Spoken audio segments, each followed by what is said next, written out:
Good evening, ladies and gentlemen, boys and ghouls. Welcome once again to Spooktober 2025 here on 𝗏𝗏 Plays. And welcome everyone to our Halloween stream. No, we're not doing anything different. This is basically gonna be the same things we've done all month. But I thought it would be best to mention that it is in fact Halloween. Ooh, the spooky day. My name's 𝗏𝗏. Today we're playing South of Midnight. Not as spooky as I thought it would be, except for the last episode. The last episode was freaking terrifying. And 𝗏𝗏 is still not scary. That's true. That is still true. 𝗏𝗏 is still not scary. It doesn't matter. You think... Okay, so I'm sure there are people out there that think there's going to be some kind of a payoff to this, that there's a joke. And that 𝗏𝗏 is going to become scary at some point. But this is the truth about 𝗏𝗏. 𝗏𝗏 is not scary. He never will be. At no point will this little sprited face be scary. And that is unfortunately his fate.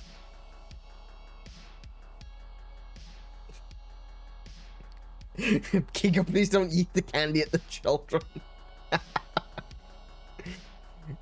Happy Halloween, everyone. I hope you are having a wonderful day and a wonderful time. I know it's not for everyone. I know it's not for everyone, but still, this is my favorite time of year. Well, it always used to be my favorite time of year. It used to be my favorite time of year when I was living in the northern hemisphere. But now that I live in the southern hemisphere, it's kind of boring. It's just the beginning of summer, and it's like, okay, whatever. Except for today. Today was a little less boring because we had large ice cubes falling from the sky. That was less than pleasant, I must admit.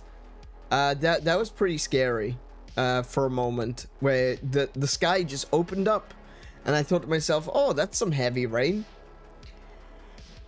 Heavier than usual. It was large chunks of ice just dropping from the sky. It was pretty awful. At the beginning of summer, no less. You know, weather is weird. But yes, welcome Kiko, welcome Mint. Happy Halloween to both of you, and happy Halloween to everyone else who is out there listening as well. I hope at very least you can appreciate the season and just kind of get nice and snug and gorge yourself on sweeties. And maybe watch a few horror movies. I know I'm going to be watching something. I don't know what. Over the past few days, I've been watching horror movies when I finish my streams. So far, I've watched Abigail, which was more of a comedy, I must admit. Like, it's a very dark subject. It's definitely horror-themed, but the way it's presented is so... what's the word I'm looking for? It's delivered so... authentically, like so honestly, but the entire concept is just freaking hilarious. I really liked Abigail. I thought it was great. Definitely not, I would, for me, not a horror, okay? Didn't make me scared at all. But it was a pretty, I enjoyed it.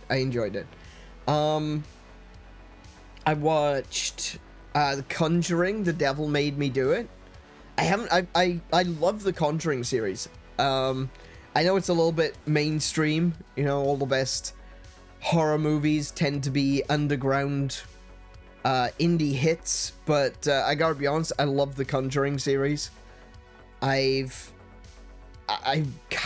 wouldn't say I want to be, I wouldn't say I'm a fan of the Warrens, but I have followed their life, and I find them to be very interesting people.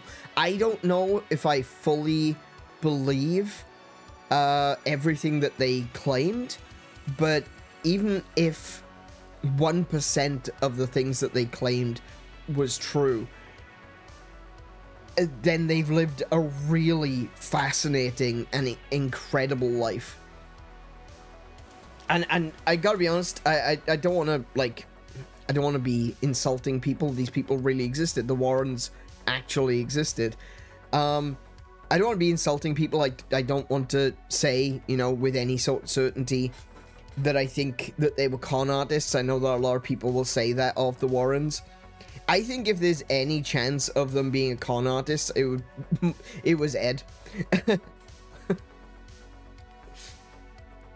But I think that Lorraine genuinely believed in her abilities, just from the stuff that I've read about them. So the Conjuring movies are really, really cool. I've really enjoyed them. Pretty much every one that I've watched. I watched The Nun last year for Halloween, if I remember correctly. Was that last year? No, that was the beginning of this year. I watched The Nun in April. It was like the first time I ever saw it. The only thing I haven't watched is the Annabelle series of movies, because I felt like the Annabelle series of movies went in a totally different direction. I mean, The Nun went in a totally different direction as well, from the based on true story that the other Conjuring movies are, but I do enjoy the movies nonetheless. So last, what would I say? Oh yeah, I watched The Devil Made Me Do It, which is based on true story. I watched Abigail, and last night I watched The Exorcism of Emily Rose, which is a really different kind of movie. I was expecting it to be, you know, another exorcism movie, because there are so many of them nowadays where they try to, they try to one up The Exorcist.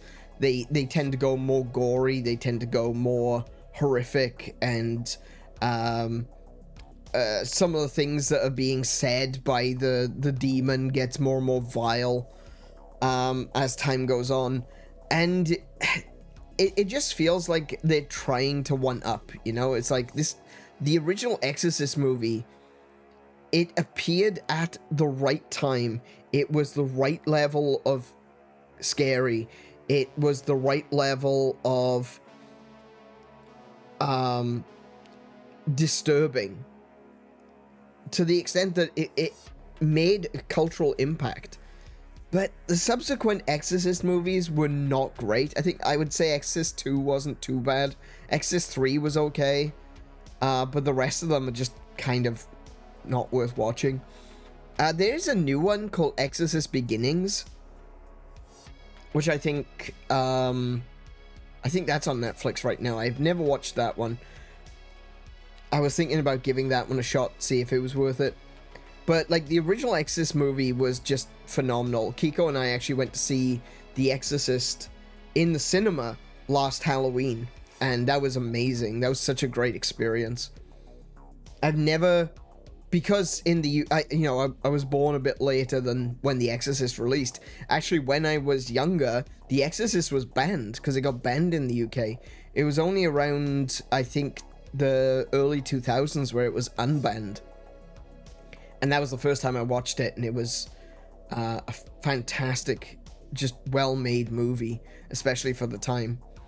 And yeah, I'd never gone to see it in the cinema, you know, because it was banned. But yeah, they did a bunch of old movies throughout the year. And the one they picked for Halloween last year was The Exorcist. And it was just so good, just to be there in the cinema, having that experience. Oh, sorry, I've lost track of what I was doing. Sorry, I just started eating nuts. Why did I start eating nuts? I'm in the middle of a stream. Oh my goodness.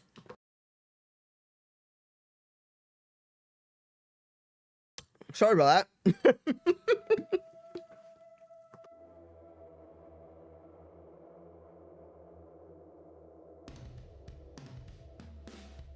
I got a little bowl of almonds. I need to move it away from me. Hungry Man ad, you know. Sorry, I'm gonna be chewing this. It's a, I think it's a raw almond. But these almonds are kind of dry.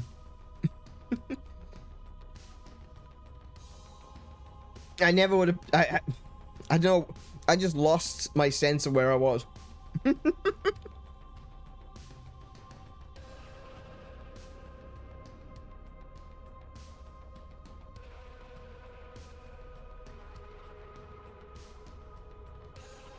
Anyway, there we go. Alright, sorted. Yeah. So I've been enjoying my time watching some horror movies. It's good to catch up, you know? I don't know what it is, though. I feel like there's a lot of movies which just don't appeal to me these days, especially in the horror genre. You know, we came out of the 70s and the 80s, and the 70s and the 80s were just stocked full with memorable characters that will forever be the cornerstones of horror movies. You got Jason Voorhees, you've got Michael Myers, you've got Freddy Krueger, Ash from The Evil Dead. Ash isn't the villain, but you know what I mean. Like, even you've got, like, the Xenomorph from Alien, which Alien released in 1979. There's so many excellent, and even some of the B movies are really good too. Now, just stopping for a moment and thinking, the B movies were also really good during that time. You had movies like The Leprechaun, you had Pumpkinhead, you had Phantasms. Chucky is another good example. Honestly, I think they kind of ruined Chucky with the TV series. I tried watching it and I just got really frustrated with it.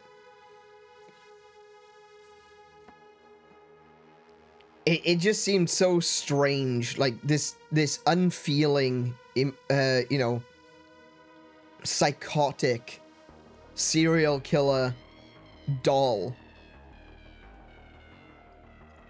And he befriends a kid? Like, what? No, he should have skinned the kid in the first episode. I don't understand why he befriends the kid. That doesn't really make a whole lot of sense. He turns around and he says that he's got a kid as well. And that's the reason why. In fact, I believe he says that his kid is non-binary. And, like, it's so surreal to have a lecture about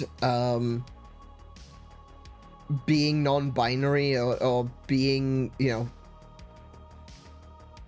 trans or gay from a serial killing doll, you know? It's so strange. And given the character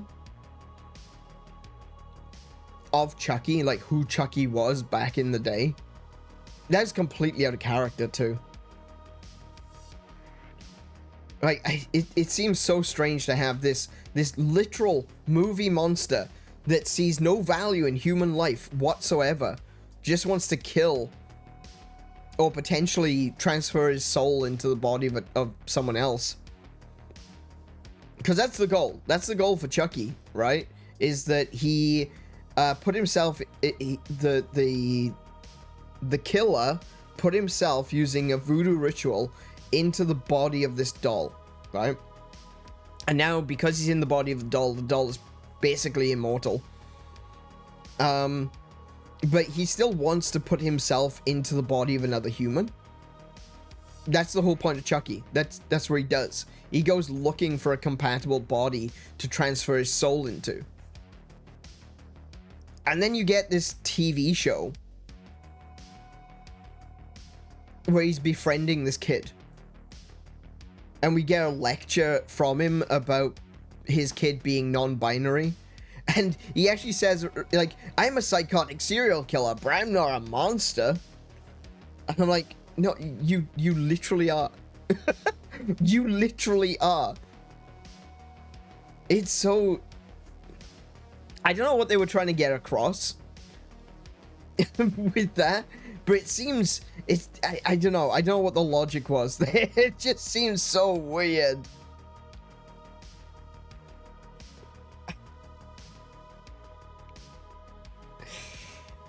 Oh boy. Yeah. No, completely missed the point of the character, yeah.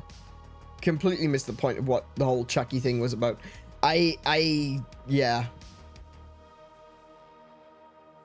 That makes me think of the Joker bit with the IRS. I know. What was the other one? Oh, no. The one that was in, oh, what was the show called? Was it like The Adventures of Harley Quinn or something like that? Where they find out that Batman is Bruce Wayne. And Joker turns around and goes, I put a down payment on a Wayne Industries electric car. And that was 6 years ago. Where's my freaking car, Bruce? I thought that was funny, but it felt so out of character.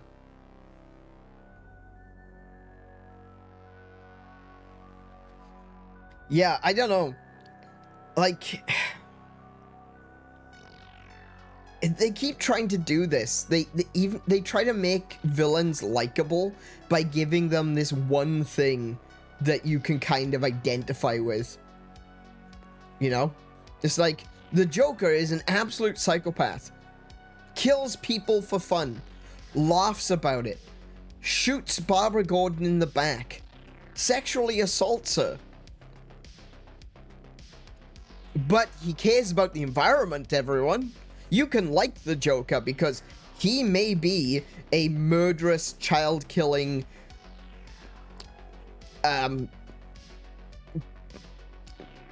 Diddy fan, but he cares about the environment, and that's what's important.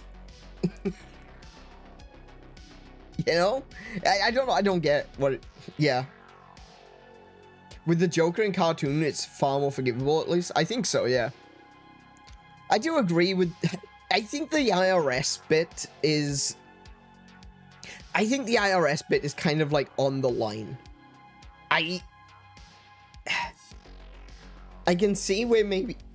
Oh, excuse me. I can see where maybe for some... Oh my goodness, I got hiccups now. Damn almonds. Wasn't the IRS bit a one-off joke? Oh, yeah, absolutely. Yeah. But that's what I mean. It's like, I can kind of understand the IRS bit.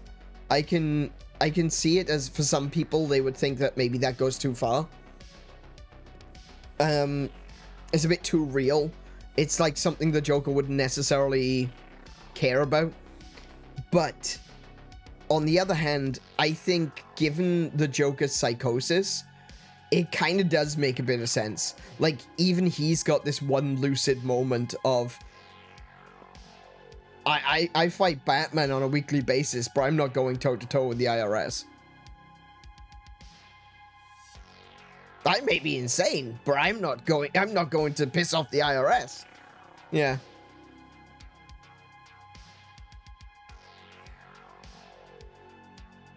My internet's being weird.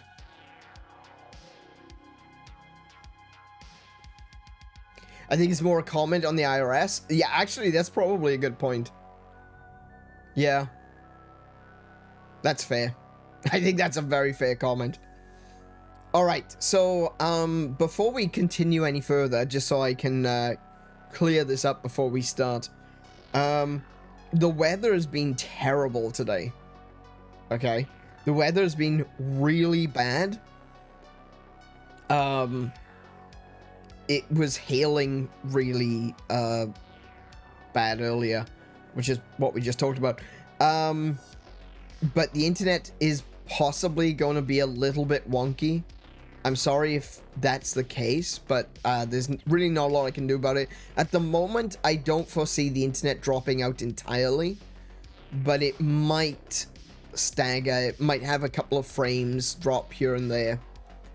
What I'm looking at right now is... Ooh, there goes my internet. Okay, that's bad.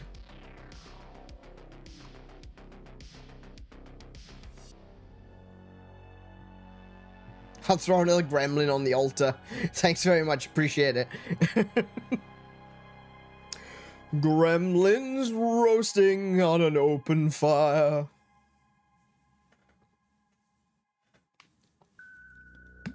Oh dear.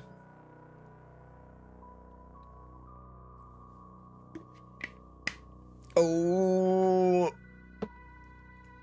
I was hoping that we would survive, that the internet wouldn't be that bad, but it's going pretty badly right now. Oh dear.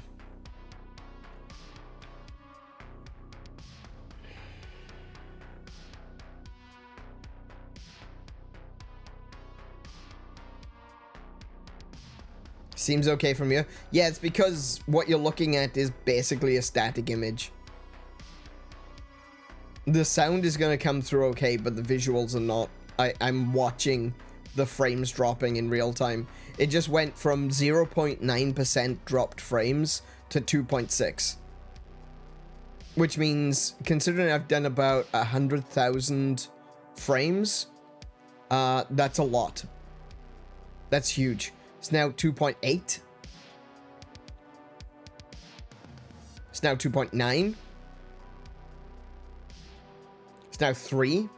It's just going up. It's like 3,212 dropped frames, 3,286 dropped frames, 3,338 dropped frames.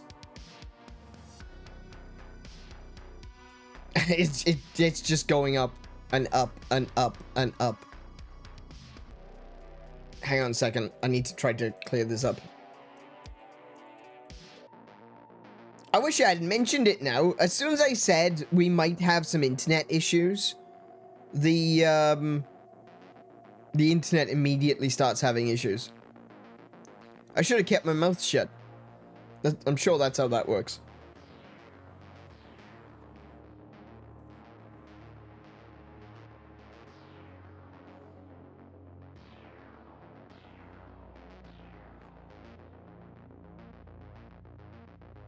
I'm hoping that this is just temporary and it will come back.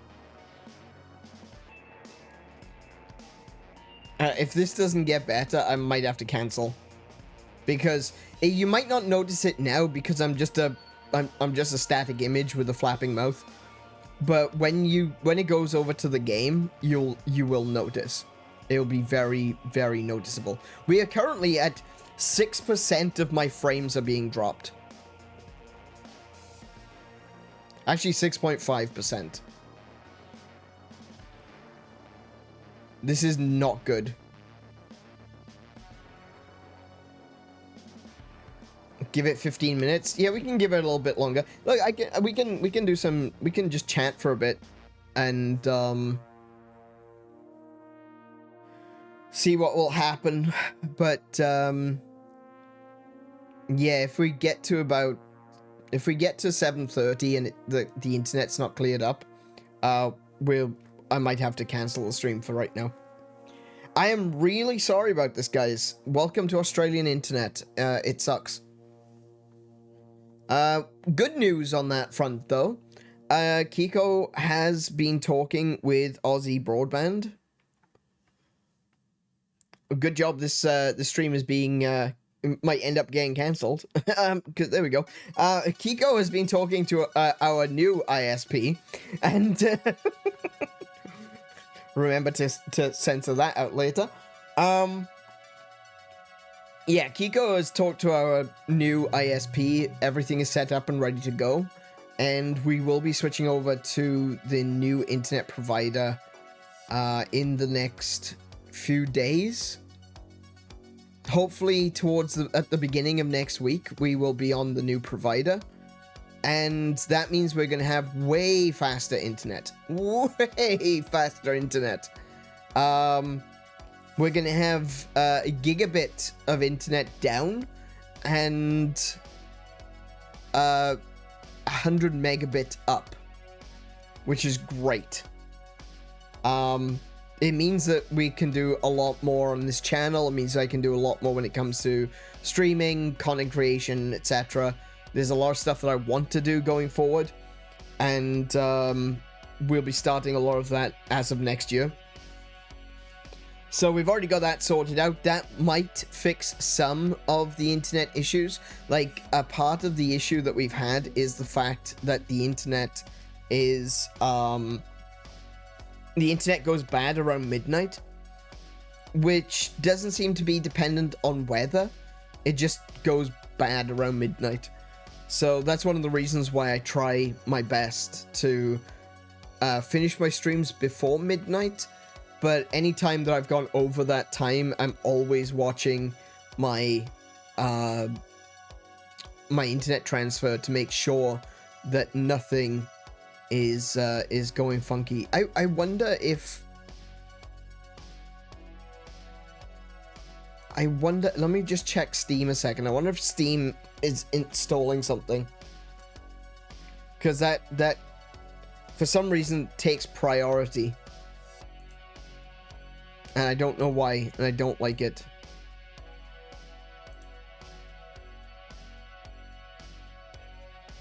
Okay, it's not currently downloading anything.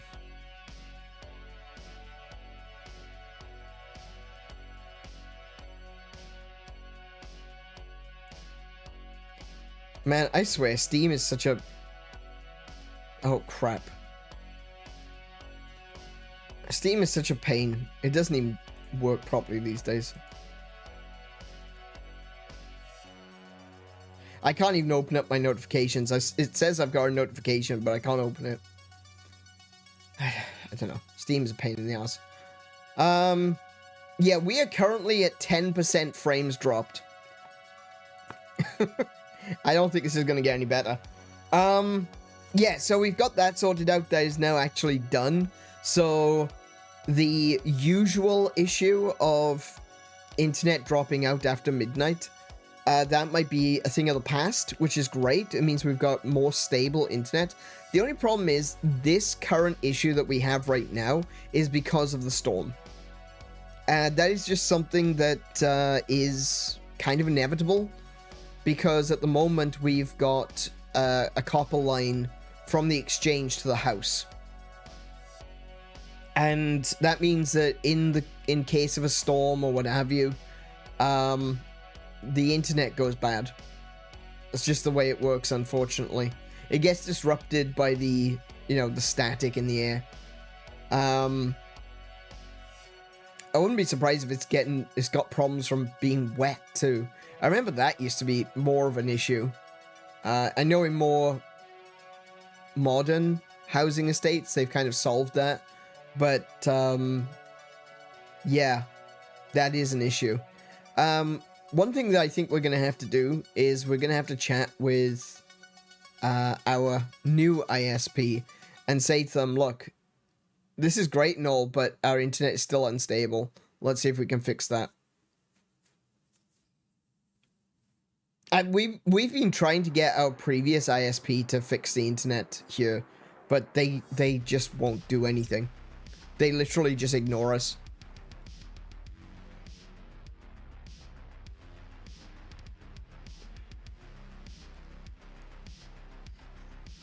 Oh, dear.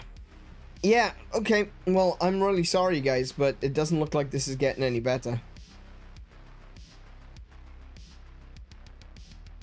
They go out of their way to be unhelpful. They really do. They actually do. Like, I talked about this last week.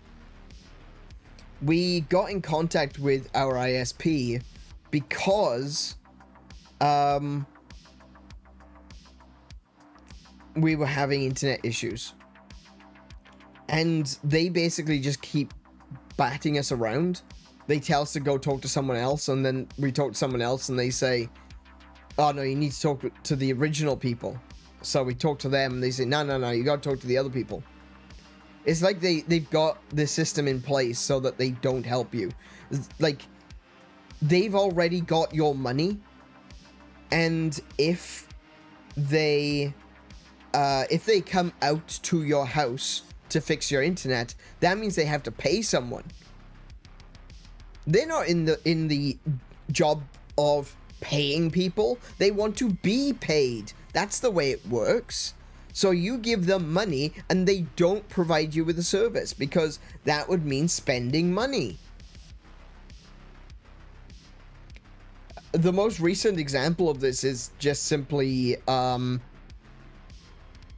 needed to put my name onto our mobile phone plan. And it's the same company. We've got the ISP is the same as our mobile phone plan. So we talked to them using the customer support system. And they said, we can't do that over the phone. You have to go into the store because you need to show ID. And we were thinking to ourselves, yeah, actually that makes perfect sense. Yeah, of course. I need to be able to show my ID. That's fine. I get that. Okay, yeah, we'll do that. We go into the store and they tell us you can only do that over the phone.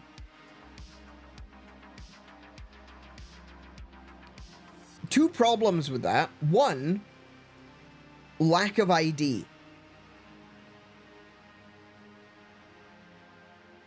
Like, if someone's got the right details, they can literally call up the mobile phone provider and say to them, hi, I'm this person, add someone else to the mobile phone plan.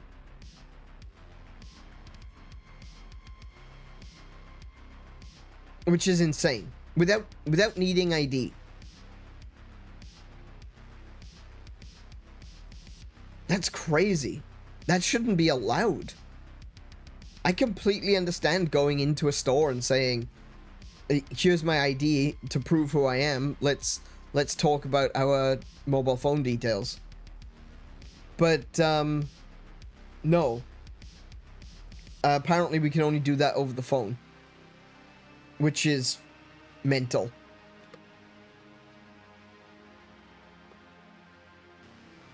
But yeah, we tried to get that done, and that didn't go. I don't know if we're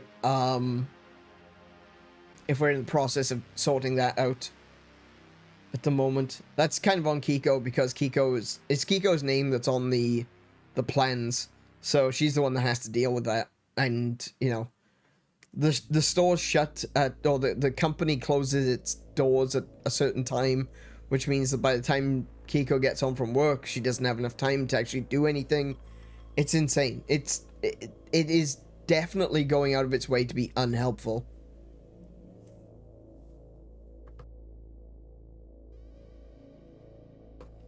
And yet they wonder why customers keep leaving. Yeah, exactly. They just don't care. That's the thing. That's the thing that really gets me, is that they just don't seem to care.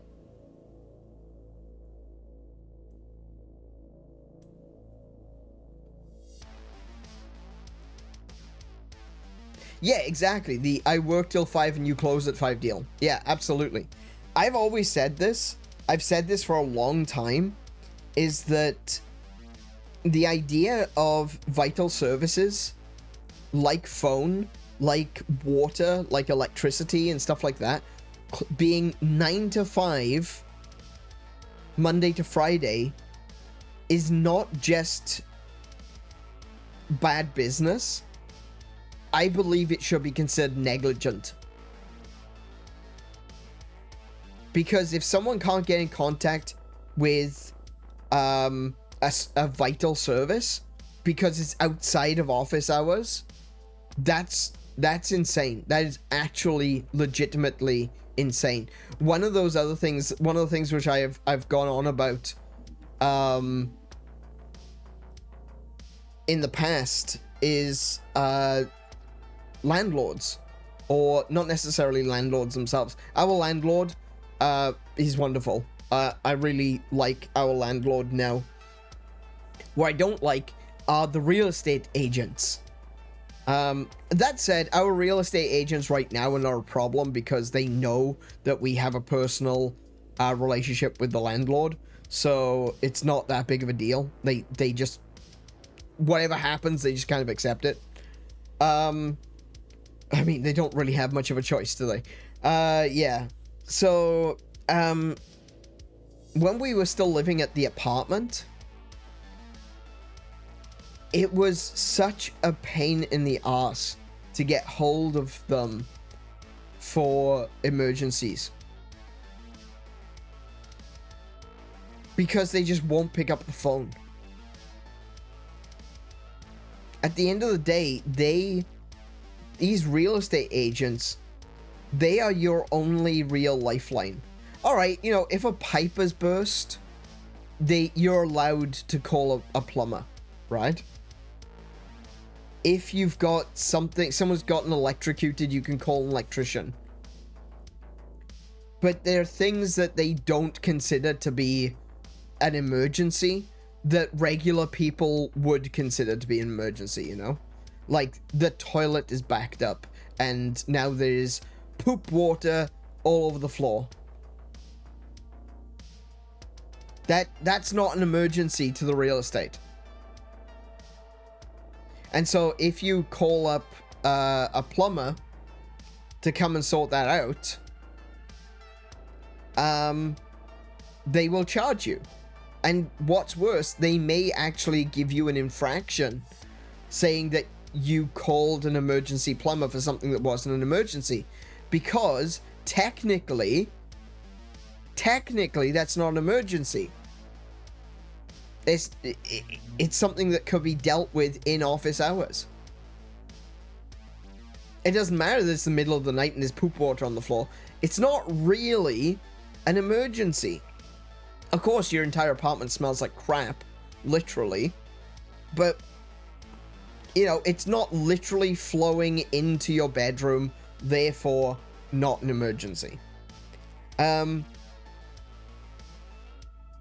When the boiler overheated, this was a wild one, right? So we had a situation in our old apartment where the boiler overheated and burst and was leaking, right? And there was like hot water spraying out of it at one point, and then it was just like hot water all over the floor, just leaking out of it. And I called up the real estate, because that was the first thing I thought of, was like, oh, I need to call the real estate. And I'd just been in a conversation with the real estate, actually, so I was able to send a text message to a real estate agent. And I said to them, should I call the emergency plumbers? And they said, no, we'll do it. That's not an emergency.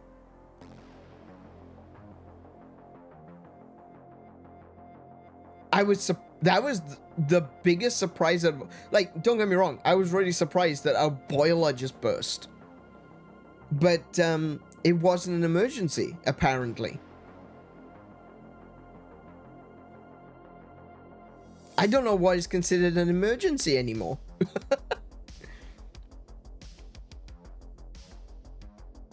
When we had, in 2021, when the pipe burst in the wall, which ended up being the reason why I stopped streaming.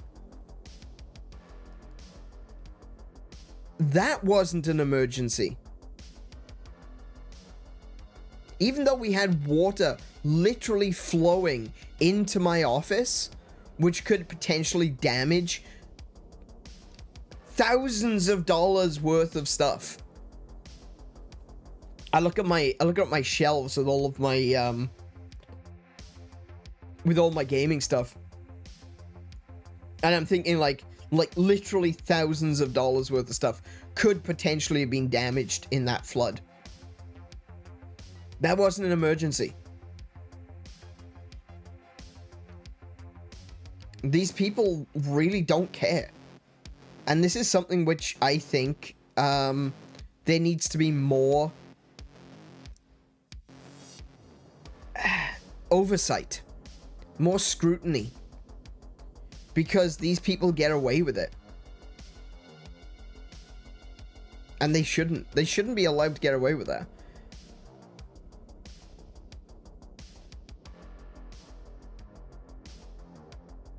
Like 𝗦𝘄𝗶𝘁𝗰𝗵 looking up the word obvious. 𝗦𝘄𝗶?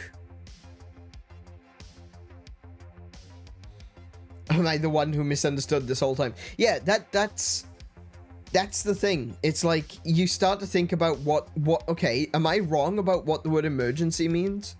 Is it me? Am I the one? Miyuki. Oh, right, okay. I should have probably put that together. Yeah, obviously Miyuki from Love is War. But yeah, it's like, how are they allowed to get away with that? I've never understood this. And they are never clear on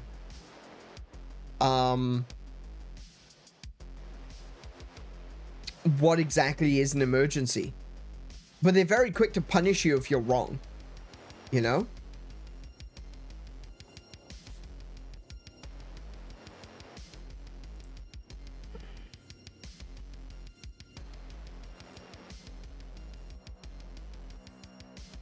Now, the internet has actually stabilized a bit. But I can hear the storm overhead, so the storm is coming back.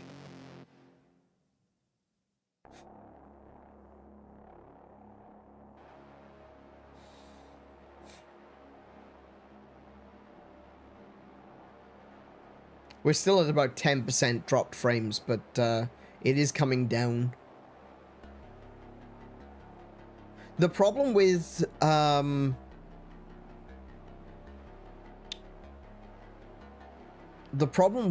South of Midnight is that you can't go back. There's no going back. When you play through and you finish the section, it saves. It auto-saves. There's no manual saving in this game whatsoever. So, if I was to start streaming and the stream were to go bad,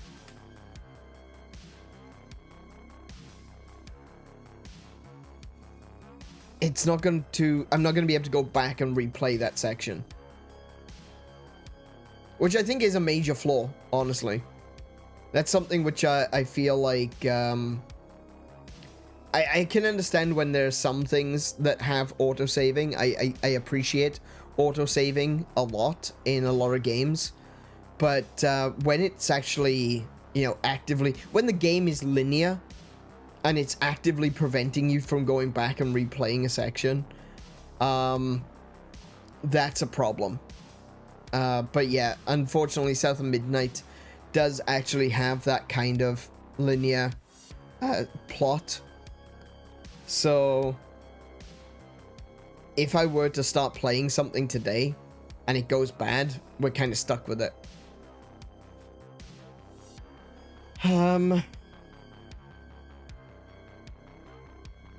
I think right now, I'm gonna stick with what I said earlier.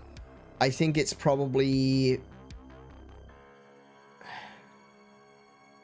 I don't know, the internet looks alright though.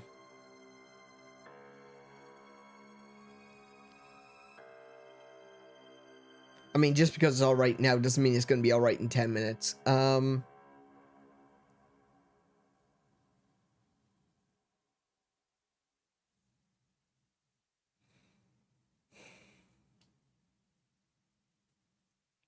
I don't know. I'm torn. I'm genuinely quite torn. I don't know what to do.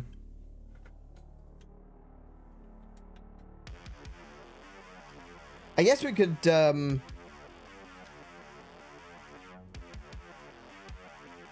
we could play something else.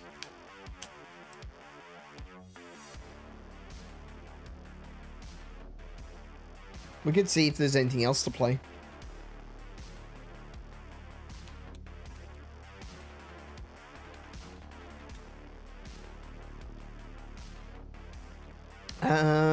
Let's see now.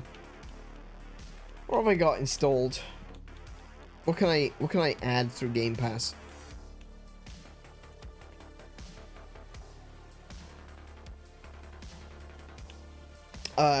There's something called the Shocktober sale. Shocktober? Really? Do you want to finish South of Midnight another time? Yeah, we'll probably just push that back.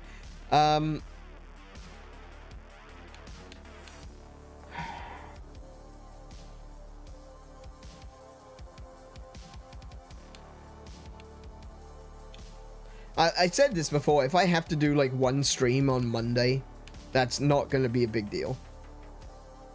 Do I have Luigi's Mansion? That's not really a one stream thing, is it?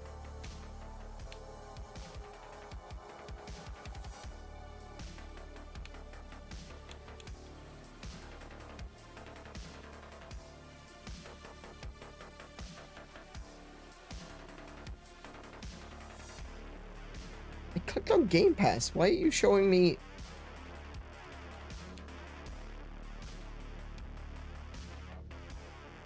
I'm so confused. They've changed the menus? The Game Pass button is taking me to the, taking me to the store instead. Why is that happening?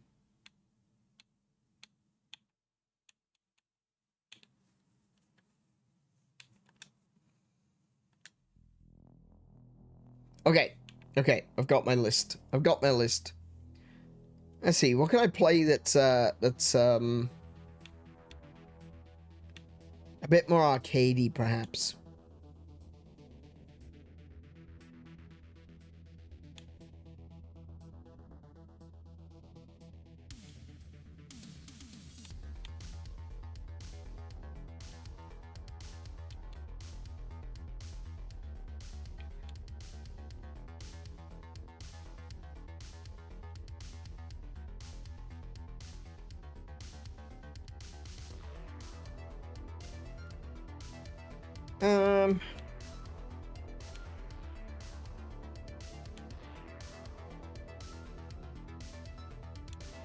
Oh, there's that new game, Ball X Pit. It's not really spoopy, but it looks interesting. Like, oh, I know what I could do. I know what I can do. Hang on a minute. I got an idea. I'm gonna switch over to my over to the Switch rather than the Xbox. So give me just a second to turn that off.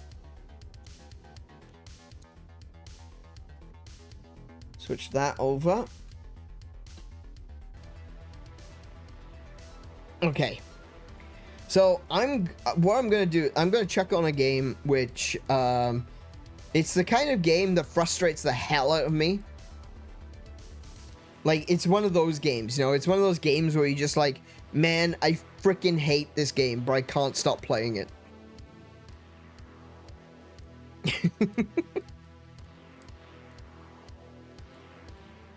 Alrighty, let's take us over to the... Oh, I actually don't have a screen for this. Hold on. I'm gonna have to make a screen for this. Hold on. Hold on. Let's have a look. What have we got?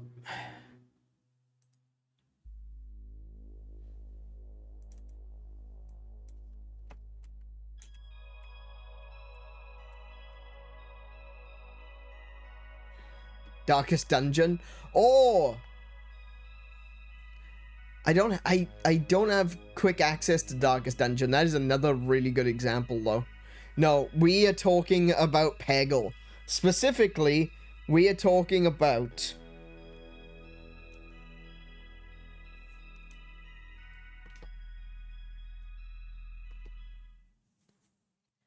We are talking about Peglin. I have only finished this game. I've had this game since the day it released. I have finished it 3 times. I have only finished it 3 times. Because it is the...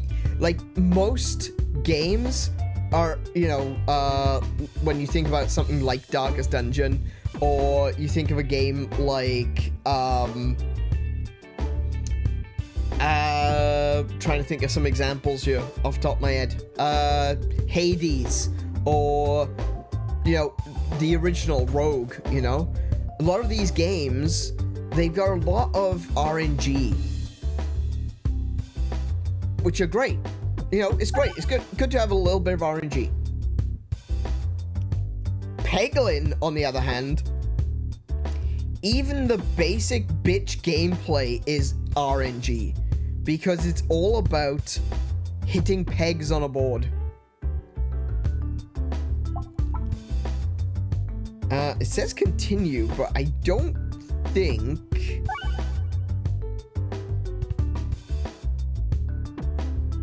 I can I don't recall. I think it was a really bad run and I just gave up. Anyway, we'll go new game. We'll go new game. There we go. I see 3. Pegboards contain 1 less critical peg. Now, we'll go back to Crucible. We'll go back to mini boss battles. My brain desperately wants this game to be about pigs.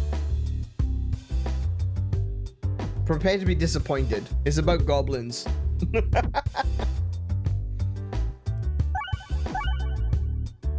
Start each run with +1 pebble. No, I don't like pebbles. We'll go with this one so we can get some mini boss battles. It's a goblin with pegs. Yeah, that's it. Okay, so we can start off with whenever you reload, refresh the board. So the style of gameplay that I tend to go with in this game is getting lots of refreshes, because there's a weapon in the game that every time you refresh the board, you deal damage equal to the number of pegs refreshed to all enemies. And that is by far one of the most overpowered abilities, especially when you like lean into it. This one's not that great. Refresh shield. Basically, when you reload, it's like a if you've ever played a deck building game, it's kind of like a deck building game, but instead you've got a your deck is your balls. Yes, deck and balls. So I'm sure you'll understand when we actually jump on into it, right? But essentially, it's a deck building game mixed with a roguelike, and when you run out of balls, you reload. So it takes a turn for you to reload your balls.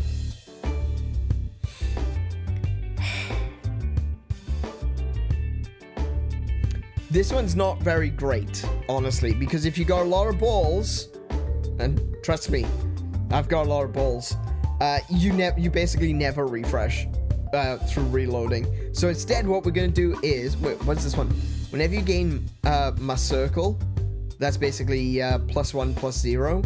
So that's like, a lot of the stuff as well, like +1/+0, is very similar to Magic, the Gathering, but instead of it being attack and defense, it's attack and crit.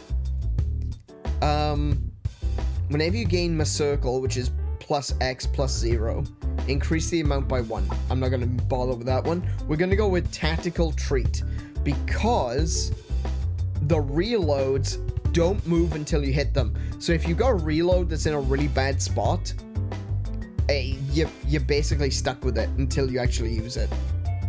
Maturity -15. Exactly. That's the way we like to play around here. Deck and balls. So we're going to take Tactical Treat.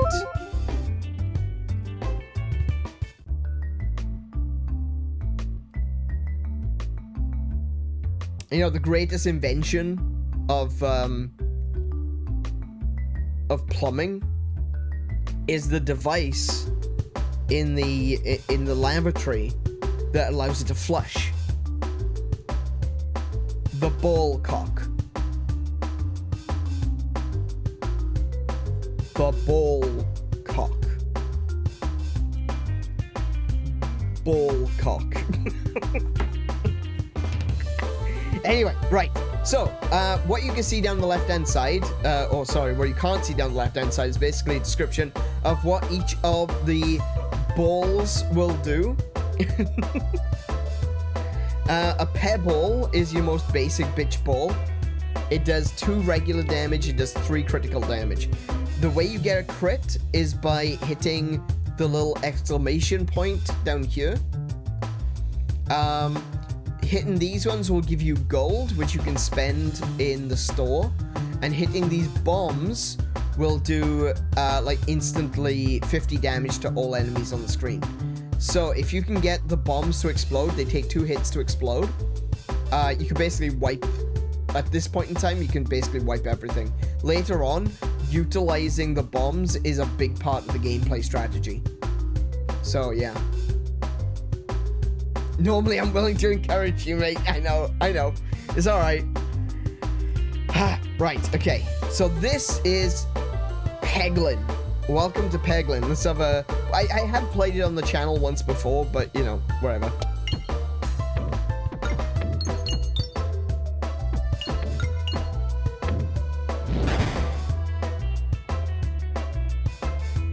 But anyway, while I'm playing this, don't think that we can't chat. This is one of those games where I can kind of just play it in the background.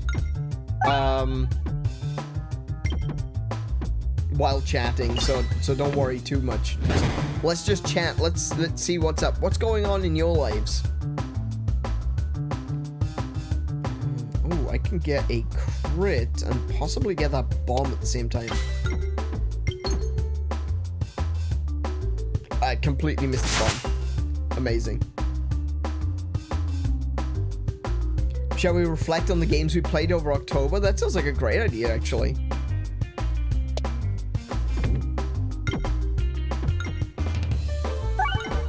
What have been your favorite games so far?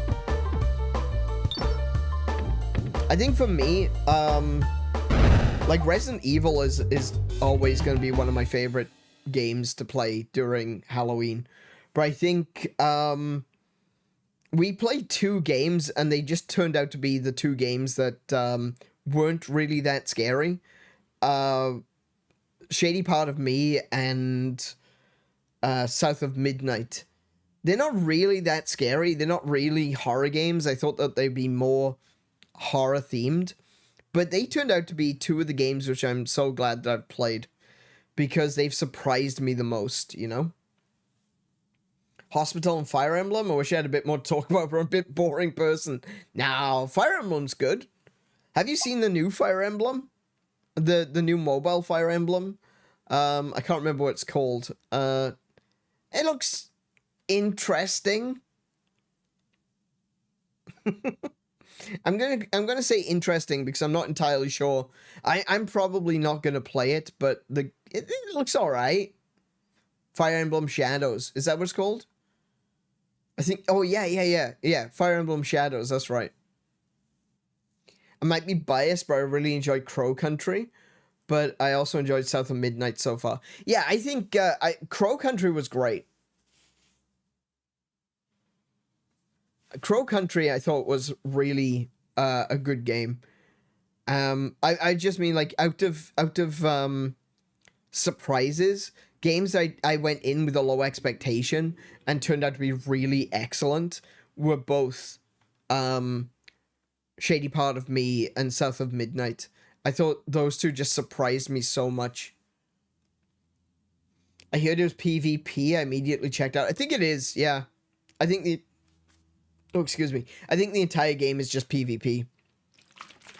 One of the things that I was saying, and I think Kiko agreed with me on this one, was that I feel like Fire Emblem Shadows shouldn't be its own game. It should have been a new mode that they added to Fire Emblem Heroes. Heroes? Warriors? Heroes. Yeah. Warriors is the Warriors game, funnily enough.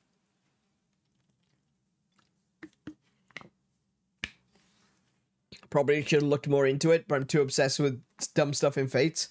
That's completely legitimate because Fates is a fantastic game. Do you know, I've said in the past that I didn't want to play Fire Emblem on this channel because I don't do well with strategy RPGs or tactical RPGs, whatever you want to call them. I don't do well. I feel like my brain can't keep up with everything. But I'm going to be playing some... next year. One of the games series that I've got on my list to play is the Shining series. And the very first Shining game, Shining in the Darkness, is a dungeon crawler, which I'm going to be playing anyway, because I freaking love dungeon crawlers. We're going to play Shining in the Darkness, but we will move on to Shining Force.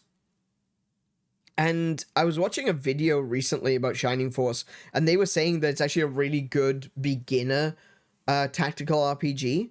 And I thought to myself, well, you know what? I've been feeling a little bit down about tactical RPGs and strategy RPGs because I feel like my brain can't keep up. So maybe it'll be a good way to get back into those sorts of games by playing a beginner-friendly strategy RPG. And I think what I'm going to do is I'm going to play the Shining series. And because they don't have permadeath, that's one of the big ones. It doesn't have permadeath. Before getting into something like Fire Emblem.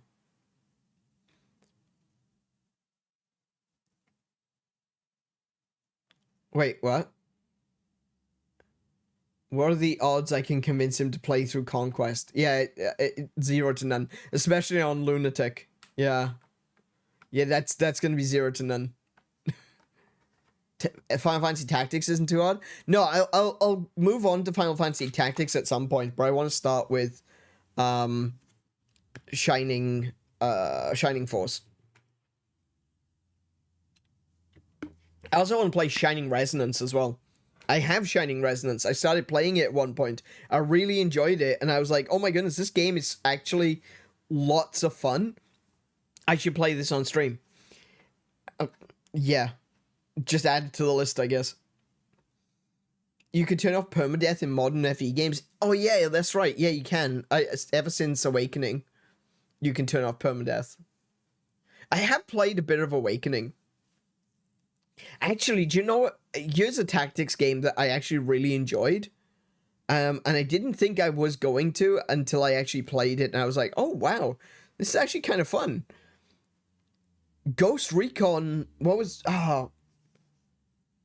it was a Ghost Recon game.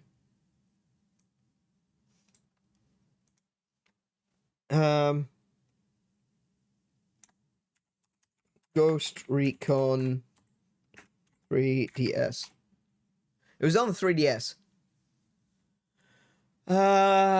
Shadow Wars. I think that was the one. Shadow Wars. Turn-based tactics game. That's the one. Yeah, that's the one. Ghost Recon Shadow Wars 3D. I picked that up and I was like, it's like $5. I'll grab that. Because it was on sale. I actually really enjoyed it. I thought it was really good. Like, normally I'm not really big into, like, your modern shooters and everything, but yeah. I really enjoyed it. Shockingly.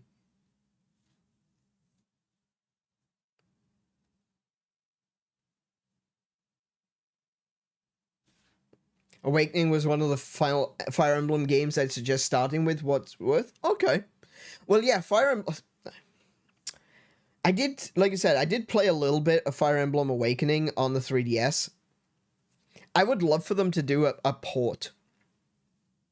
I really think that they should go back and they should do a port of Awakening, Conquest, Fates, and Echoes. And bring it to Switch. Still waiting for Path of Radiance on Switch? Yeah, it'll happen. Don't worry. It'll happen. It's definitely coming. That was actually in the trailer for the GameCube. But yeah. Oh, Conquest is Fate, sorry. Oh, yeah, that's right. It's Conquest and... Sorry, not Fate. What was the other one called?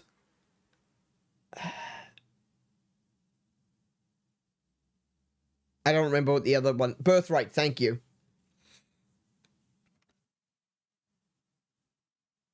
But yeah, I think they should remake them for Switch. Now that 3DS is kill, I agree. And the DS games, yeah. Yeah, I think they absolutely should. They absolutely should re-release them. I think we're going to... Okay, so here's a little Nintendo factoid. This is something that they patented all the way back before the Switch was even released. And it was the idea of multiple consoles connecting together to provide a single experience, right? And recently, they re-established that patent with using examples of Switch hardware. And it's actually been found in the firmware of the Switch 2 that it is something that they can activate and turn on. So basically, if you've got two Switch 2s, they will work like a Wii U. So you can have one Switch 2 plugged into the television and a second Switch 2 as a tablet controller. And Nintendo can switch that on at any moment. And that means you've got dual screen. It also means that you've got the potential for something like Mario Party, where you've got everyone doing their party game on the big screen, but then you might still have something like the Bowser mode, where you've got another player on their own Switch playing as Bowser where no one else can see. So you've got asymmetric gameplay coming back. And this, like I said, this is something that they patented years ago, before the first Switch even released, back when we were still calling it the NX, right? This patent was there. And so a lot of people, myself included, were pretty convinced that what Nintendo was going to release next was going to be something more like the Wii U, in that it would have a dual console handheld component. What we ended up getting, obviously, was the hybrid system. But the initial thought was that there was going to be two different systems. One was called the NX. The other one, I think, was called the NC. I don't remember exactly what it was. They were calling it the NC. And the NX would be connected to the television, and the NC would be the controller, but the NC would also be its own console, its own separate console, like a handheld system, which would take what Iwata wanted for the Wii U and actually realize it. Because the Wii U, what Iwata wanted from the Wii U was basically a hybrid system in a way. He wanted a console that sat behind the TV and a handheld system that you could walk around with. Now, obviously, they didn't do that with that generation, because DS and 3DS were selling so well, and they needed to basically get the baby steps out of the way. So when some people say that the Wii U was just a stepping stone console, it absolutely was. And it's a stepping stone console to what we now will be able to realize with the Switch 2. But, and this is the best part, because the Switch 2 has got this mode, it means that we will have dual screen. It means that we'll have one Switch connected to a television, which will display one screen, and we can have another Switch as a handheld in our hands with a touch screen. It means that there's the potential for DS, 3DS, and Wii U games coming to Switch 2 in the future. And I think we're definitely going to see that. And that's going to be... It's going to be one of those things that I'm sure a lot of people will complain about. It's like, oh, you want us to buy a second Switch to do this? It's like, well, I mean, I would. Yes. Yes, the answer is yes. I tell you what, if they released a Switch 2 Lite, that would be the thing that would get me into it. If they released a Switch 2 Lite, which didn't have removable Joy-Cons, then I would probably get a Switch 2 Lite as a companion unit for my Switch 2. I would be totally behind that. But it means that we may actually get dual screens back in this generation. And that means that we could end up with 3DS games on Switch. We could end up with Wii U games on Switch. And I'm really excited for that. Because a lot of those games are trapped specifically to that console because of the dual screen. It means that those games need to be completely reworked to be re-released on Switch, PlayStation, or Xbox, or even PC, so that they don't utilize the two screens, or in some cases they don't utilize the 3D aspect. So the fact that we've still got the possibility of getting dual screens in the future, really excited for all those games that I never got to play. And all of those games I've got on my shelf right now.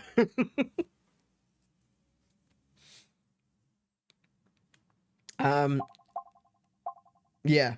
But yeah, that's right. I'm going to be playing some of those games. I mean, I do have a Citra setup as well. So I could play Fire Emblem via Citra. There's been a few games I want to play via Citra. but I'm kind of just holding back right now because I'm waiting for Nintendo to finally announce that they're going to be remaking Ocarina of Time, and finally are going to announce that they're going to be doing re-releasing the HD versions of Wind Waker and Twilight Princess. Come on, Nintendo. We know you're working on it. Just tell us already. Because otherwise I'm just going to be sitting here waiting. You know, I want to play those games again. I haven't played Ocarina of Time in years. Come on now. Come on, Nintendo. Anyway, right. Let me explain to you what's happening now. So I just finished this this particular encounter, and now I've got the option to buy a orb. I can upgrade an orb, or I can heal, but I don't need to heal. I've got full HP right now. So the Swalt orb is one of my favorite orbs in the game. Every time a ball hits an orb, it gains... every time a ball hits a peg, you get +1 to your combat, right? What a Swalt orb does is it upgrades every peg it hits to +2. So the next ball that hits it gets 3 points of damage. If you've got a lot of Swalt orbs and you just pelt them into the board, you could just level up like all of the pegs. And actually, I recently posted one of my recent wins. The way I was winning was that I was upgrading everything, and I had so many points coming off of the board. It was so easy. It was like ridiculously overpowered. I have never felt that overpowered in this game before. So I'm going to grab the Swalt orb. What's this one? Duplicate orb. Creates 2 reloads or 2 crits whenever a reload or a crit is hit. Okay.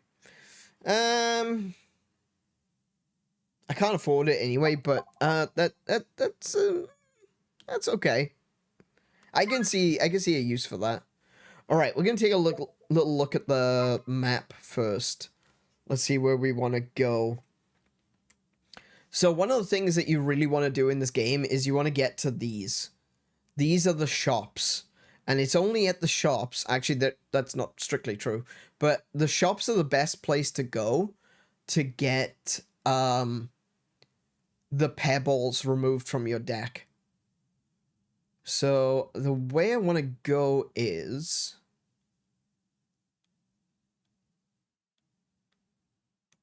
Oh, wow. Okay.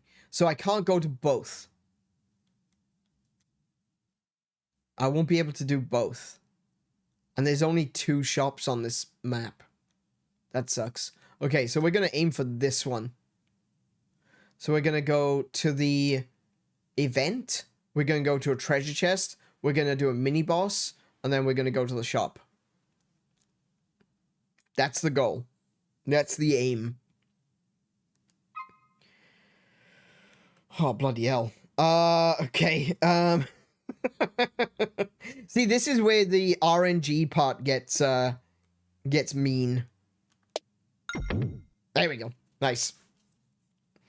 Gain an extra coin along the way.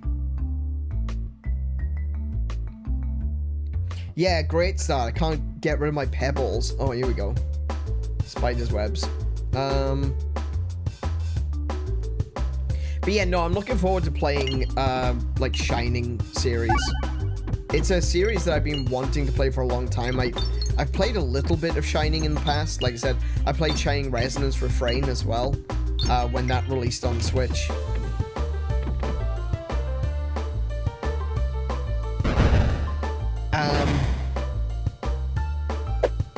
So, being able to actually play that series, I've always felt like I missed out on Sega because, you know, I was a kid during the 90s. That means console wars, being stupid, being an idiot. And I feel like I lost out a lot of opportunities to play a lot of Sega games because I was a Nintendo kid. I don't like any of these. I'm gonna save my cache for now. Oh, no. Oh, can I get through there? I'm gonna have to, like, sneak it through there. There we go. Nice.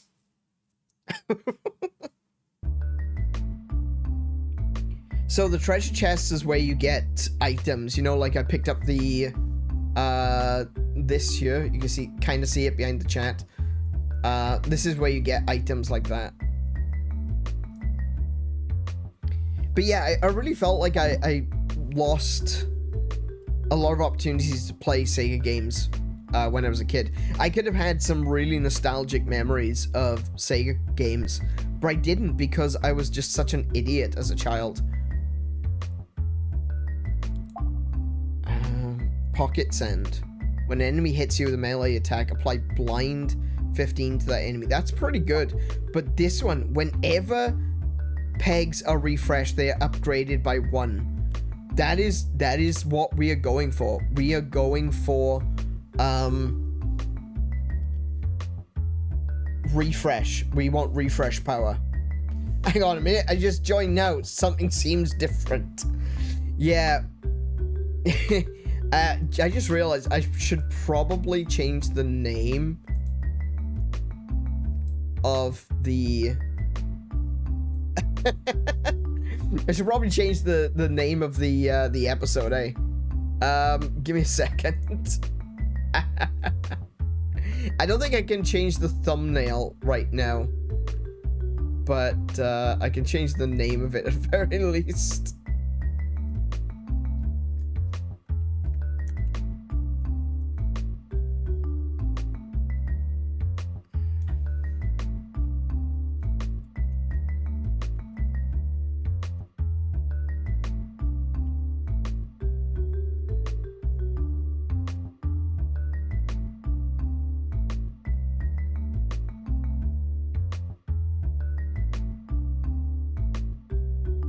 Can I change the thumbnail? I might be able to change the thumbnail too. No, I don't think I can change the thumbnail while the stream is live. So let me just change that. There we go.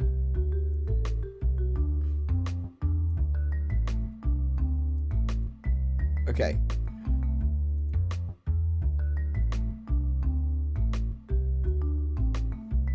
I should probably, I'll also put it into the pinned message.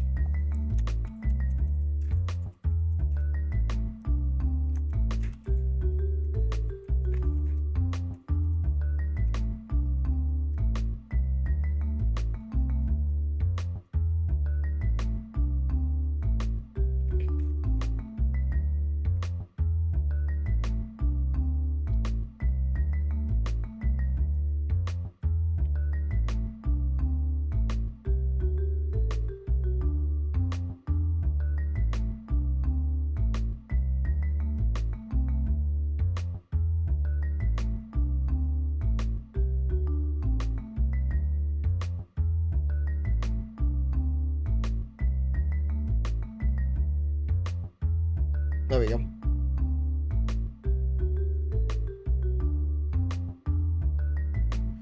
Cool. Sorted. All right. So we're gonna pick up the refresh perspective, so that we get the +1s on refreshed pegs. This is yet another way of just making it so that you get so much, so many more damage points out of the pegs when you hit them. Now, this is a really interesting aspect of the game here, right?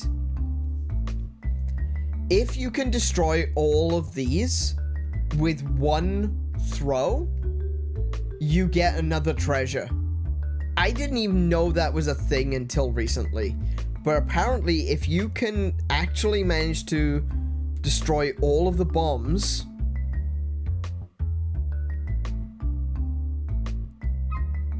you can actually get an extra treasure.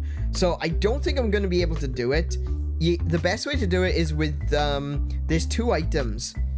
The items are, I think it's a match, like a matchstick, and the matchstick allows you to destroy bombs or activate bombs on one hit rather than 2 hits. The other one is bombs activate surrounding pegs. So when you activate one bomb, it creates a chain reaction that blows them all up. That's the easiest way to do it. Right now,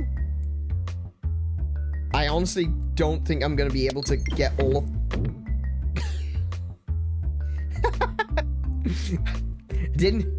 I only got one. Alright, mini boss time.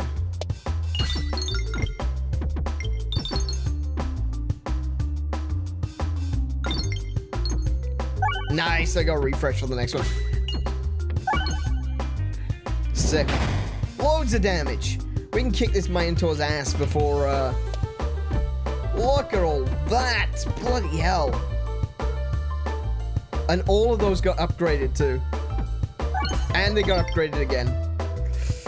See, this is why upgrade builds are the best, right? Upgrade builds are just phenomenal. Look at all that damage.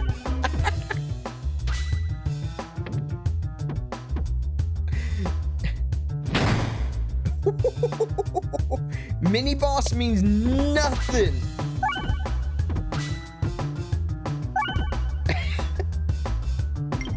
You see how the damage just escalates?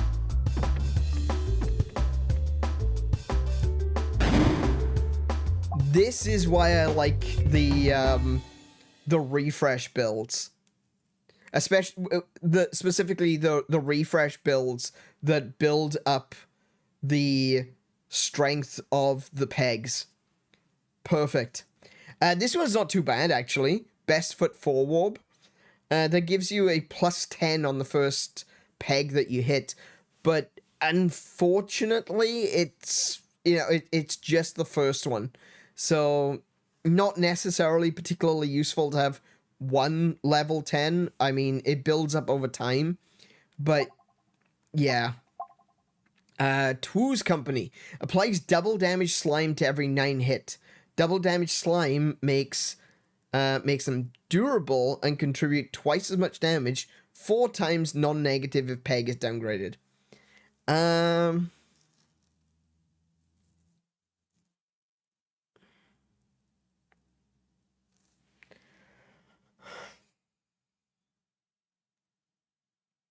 Durable pegs can be activated 3 times in one shot before they break.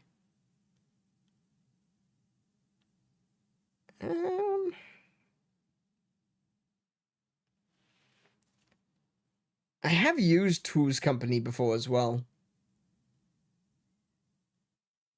I'm gonna go without for now. I'm gonna save my cash and see what we can get at the shop. Oh yeah, and you get a bonus item for beating the mini boss. 𝗬𝗂𝗁𝗄𝗶𝗁𝗵. Every 3 times the board is refreshed, gain 1 𝗦𝘄𝗶𝘁𝗰𝗵. Okay. I am going for a refresh build, so that's oh no, I want the other one. This one gives you +X +0. I want +0 +X.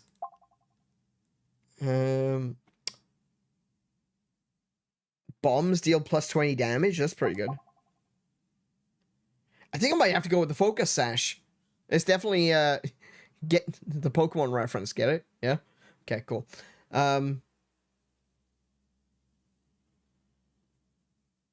Sadly, I don't think even flex tape can help the Minotaur now. Let's have a look what we got. We'll go with the focus sash. I think focus sash is a good. It does the exact same thing here as it does in Pokemon. More like Poggermon. Oh, there's the next one. You think Pokemon Company and Nintendo are gonna get mad about Palworld? Just wait till I release Poggermon. Oh, wait, I just had an idea. Holy crap, wait. Mint, you just gave me an idea. Poggermon. But it's Pokemon, but they're Pogs. It's time Pogs made a comeback. They tried, but it didn't work. It's time for Pogs to make a real comeback. And we can do so with Pogamon. Hell yeah. I didn't mean it. Take no responsibility. Alright, we want to go... see, because... I want to go straight down there, but I feel like... Yes! Get a bunch of coins. Get another 5 coins. Perfect. Lovely. Let's see what we got. What can we buy? What can we buy here? So, we got the cheese. Deals 20 times the number of reloads damage to all enemies. So basically, if you reload, the first time you reload, you do 20 damage. Second time you reload, you do 40 damage, etc., etc. The cheese is pretty good. That's the one. Enhanced gunpowder. Activates nearby pegs when detonated. That's the one that we want. How much have we got? We got 90 gold.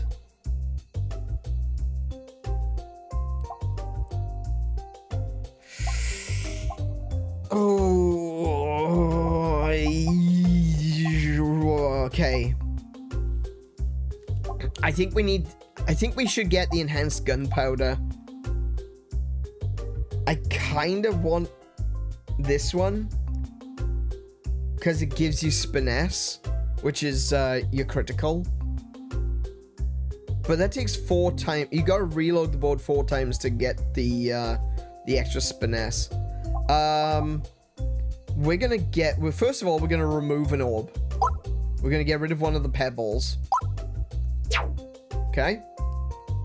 We're gonna get the enhanced gunpowder. And we're gonna take a dag orb, which gives us massive crit damage. Okay, we good. That's all of our money spent. Let's move on. Let's do another mini boss.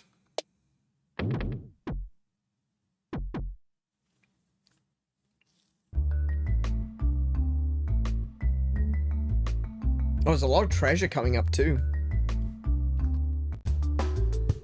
Oh, it's another mine talk. We're in.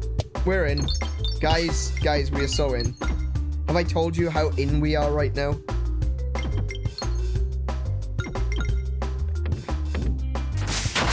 Okay, I didn't get a reload. I missed the reloads on that one, but whatever.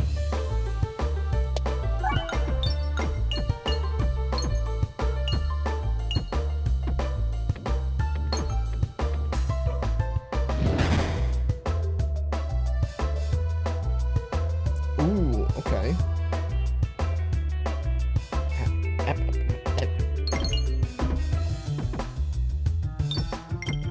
No, the ball went the wrong direction. Oh, I could be in trouble here.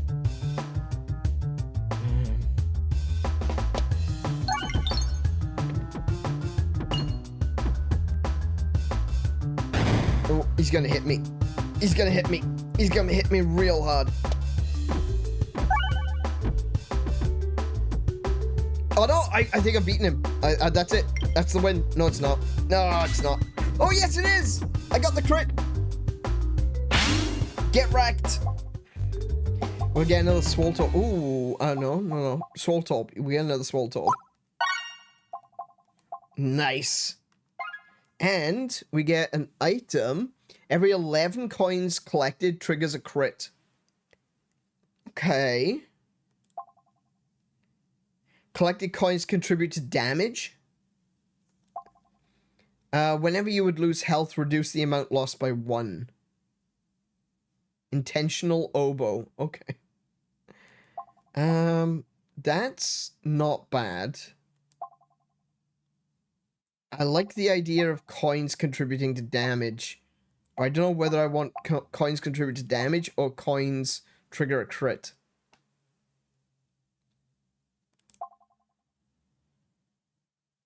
You've successfully separated the man half from the bull half. That is what we do.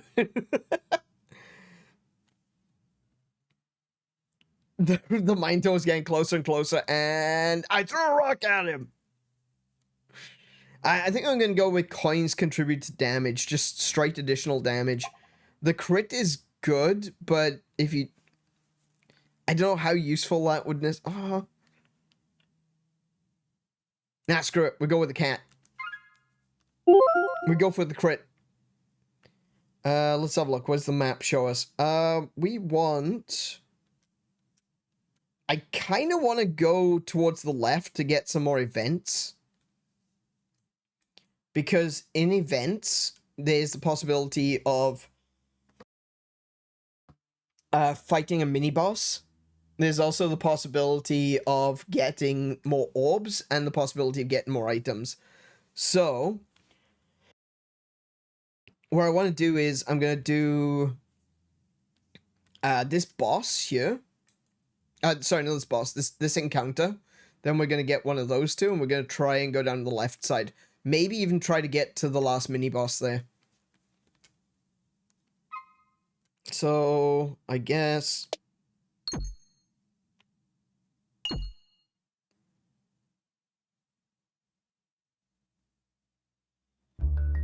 You know, screw this game.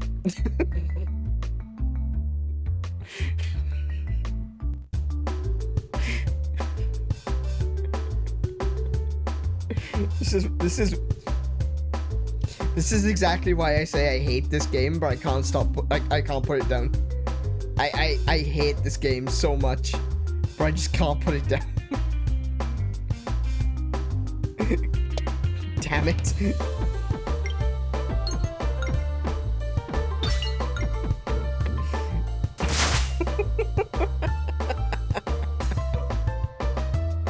That was awful.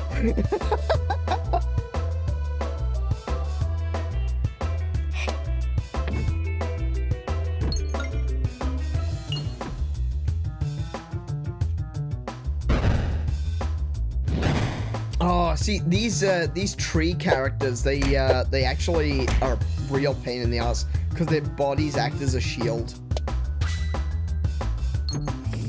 Yikes. Okay, that's not gonna do very much damage. Oh. I need to get the bombs. Oh, that was pants. That was awful. I need to get the bombs activated so I can hit the plants. There we go, that'll do it.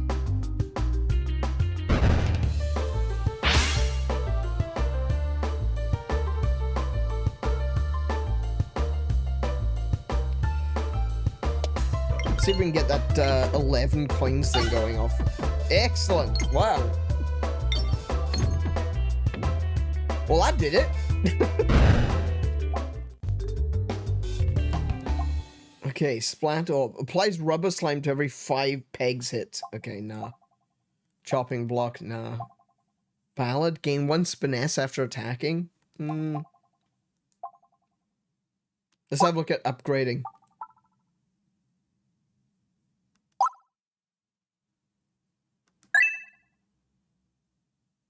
I'm not going to be able to go to another shop, so I may as well use my coins for upgrading and buying stuff. I want to go to the left. Are you going to let me go to the left? Is this going to end up... Excellent. But yeah, it's that kind of bullshit that makes me hate this game so much. Alright, so I get a spiffy crit. Attacks apply 1 exploitable to enemies, or 2 exploitable on crit. Exploitable causes enemies to take X times 10% extra damage from critical hits. That's pretty good. When applying Bramble to an enemy, apply Bind 8. When applying Blind, sorry, Blind, not Bind, to an unbrambled enemy, also apply Bramble 1.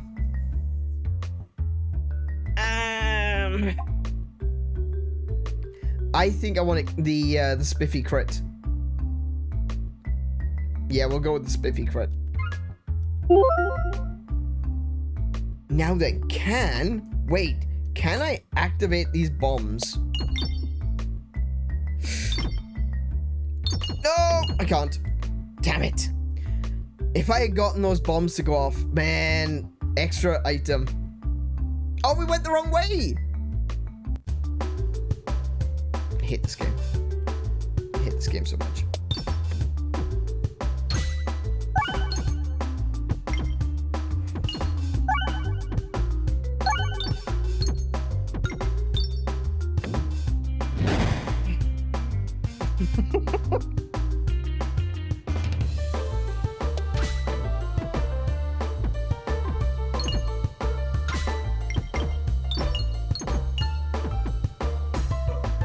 Nice.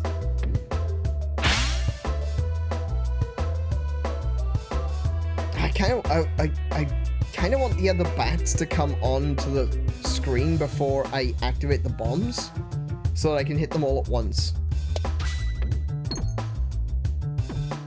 That was awful. Oh no. Okay.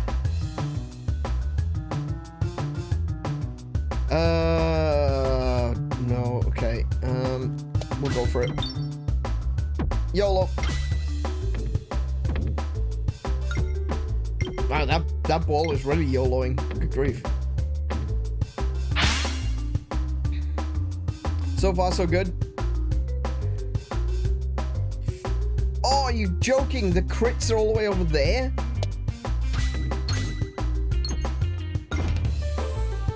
Damn. That was pointless. Should have just gone for the bombs. There we go. And that's going to be all of the bats killed.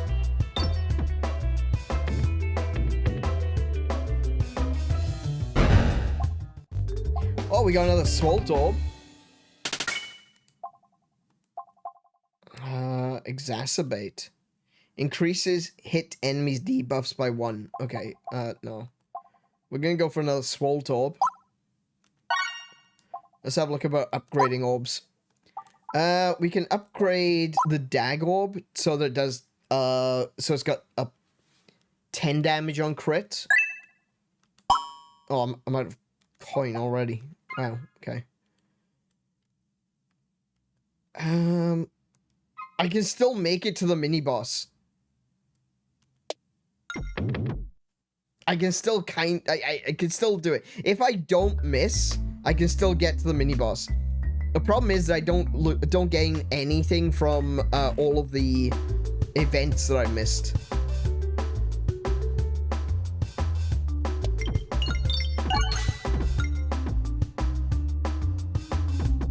Oh, the amount of damage. Oh my goodness, look at all that damage.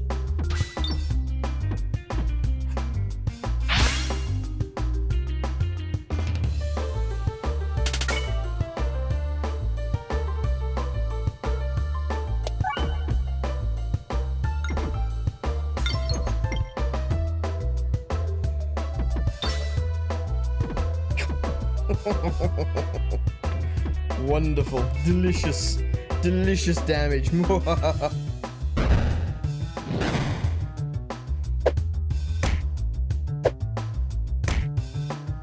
Oh, that's a problem. Okay. Oh, I didn't get up there.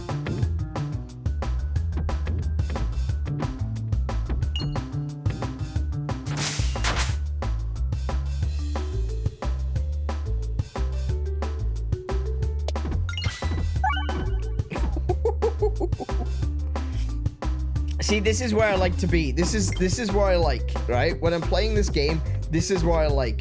Just ridiculous amounts of damage output.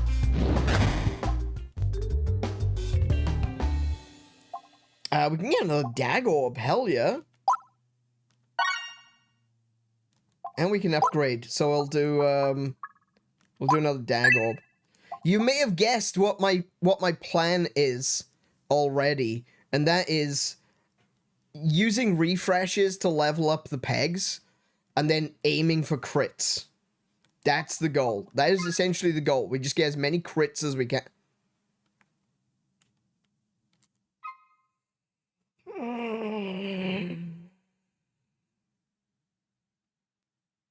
It's not gonna let me through, is it? Oh, maybe. Maybe. Maybe? Oh, nice.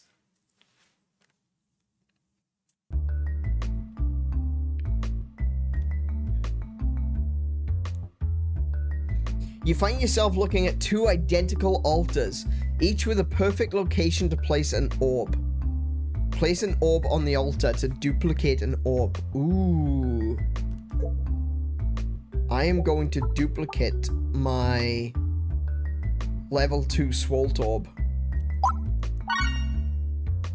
Another Swalt Orb appears on the matching altar. You scoop it up and continue on your way. See, this is why you've got to do events. It's necessary.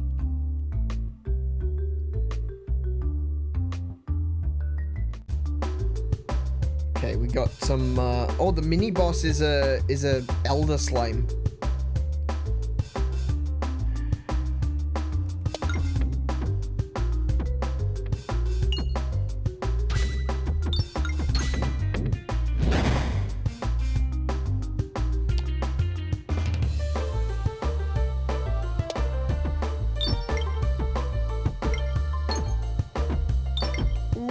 Didn't get my refresh. I was hoping to get a refresh on that. Damn it. Damn it. Damn it. Damn it. Damn it.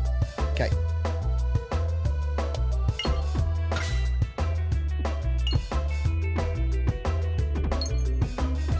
There we go. Nice.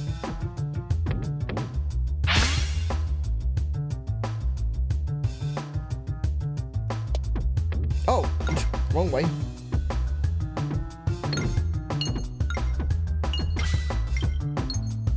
Oh, do you know what? That cat that does a crit, actually really useful.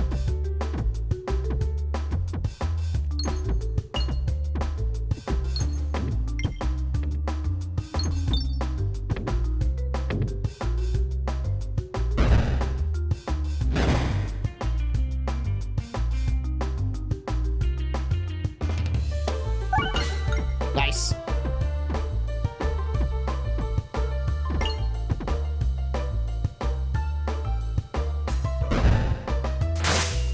What I need now is an item that gives me I don't know what it's called in this game, but in Magic the Gathering it's called Trample.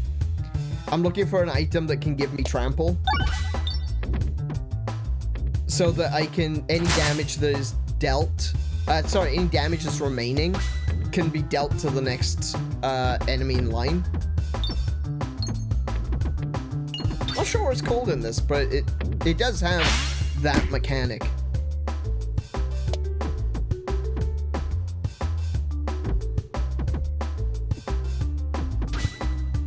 Nice. Deado. Deado. What's this one? Refurbisher. Upgrades. Each hit deals no damage. That's pretty good. That's pretty good. It doesn't deal damage when you cast it, but it increases the damage of all pegs it hits. That's pretty good. I like that one. It's also level 2. I can start it with a level 2. I do want to heal, though. We'll do that. We'll get that. Cool. Ring of Reuse. All orbs have 1 persist. Persist means that you can use the same orb twice in a row, rather than going on to the next one. Or Auger. Each crit triggered for projectile attacks causes them to pierce an additional enemy. That's exactly what we were looking for.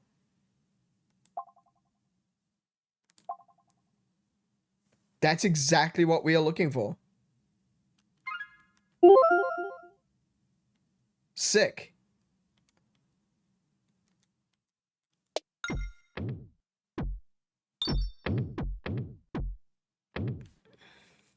Now we've got the boss, a giant slime. So the mechanics in the boss fights is really cool.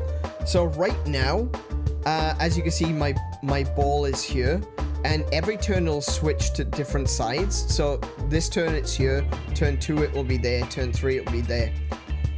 When the boss actually gets up close to me, he'll eat me, right?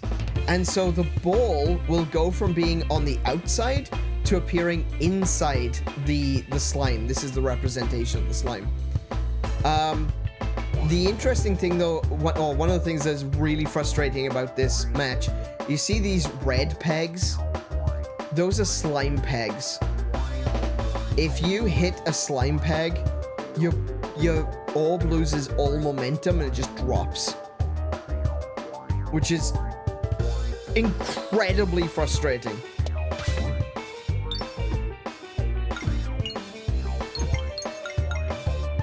See? You see?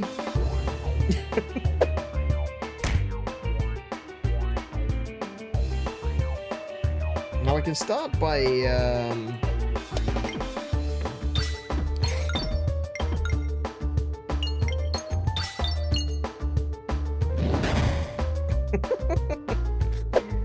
one of the downsides of the refresh style of gameplay that I'm going for is, oh my goodness, is that refreshing will refresh all the slime pegs as well.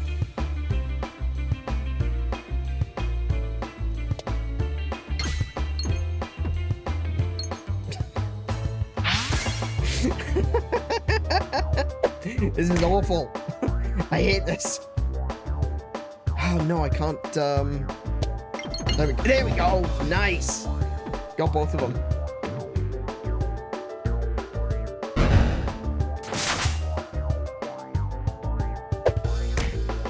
Oh, come on, game. Don't do this to me now. The game is totally planning on doing this to me right now. Okay.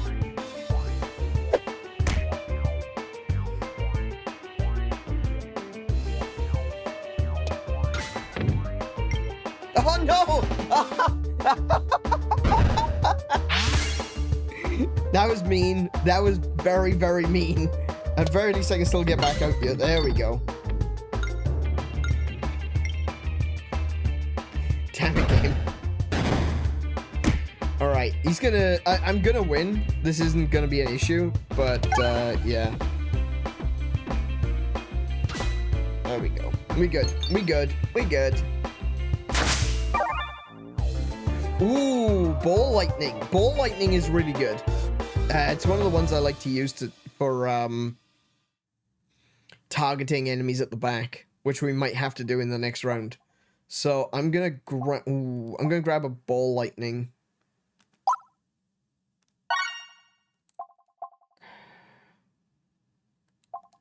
Let's have a look. What have I got? I've got 3 dag orbs. I could probably get a 4th. I want to get rid of those pebbles, though. I'll tell you what, I'm going to use this to upgrade the lightning.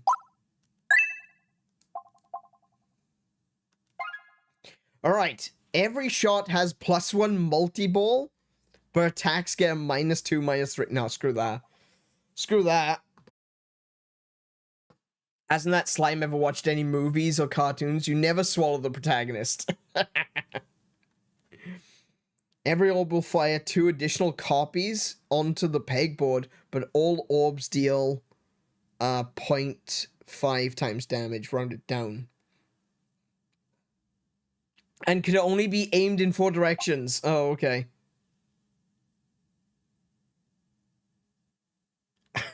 These are all bad. I don't like any of these so far. Okay, what's this one?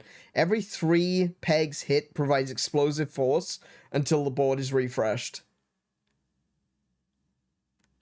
Okay. These suck. These all suck. Kinetic meteorite might be fine. Sure. I guess it keeps your ball in play. If you're adding more force to it, it gets your ball back in play.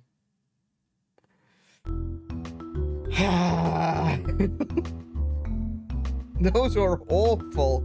Of all of the items that I could have gotten, oh my goodness, it's It's the demon wall.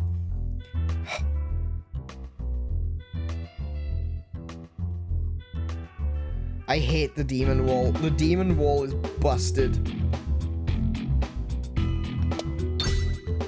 So as you can see, the lightning ball attacks all pegs around it as well, which makes it really good for doing stuff like, you know, getting a lot of pegs destroyed and then refreshing them, like we just did there.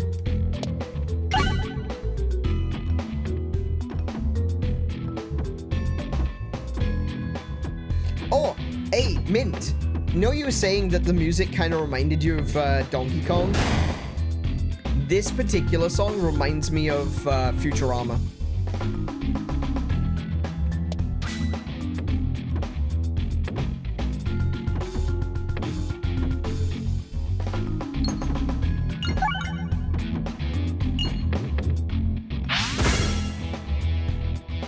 It's when the bells come out.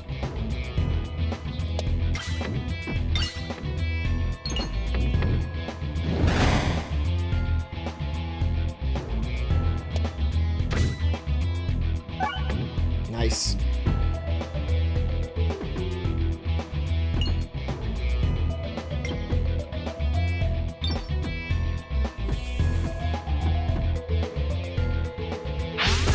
Nice. Oh my goodness, that did so much damage.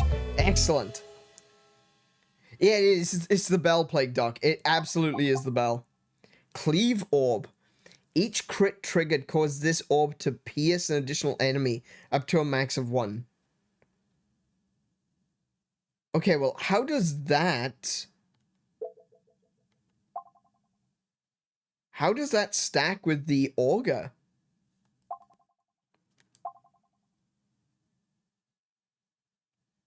Yeah, I don't think I need that one. Strong attraction to reloads and crits. Weak attraction to regular pegs and bombs.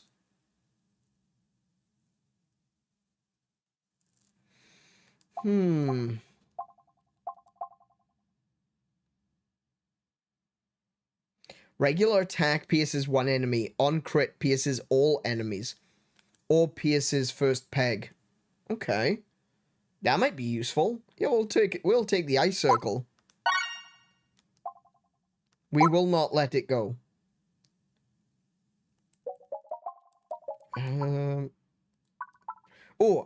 Wait, I need to see the map. Which direction do we want to go?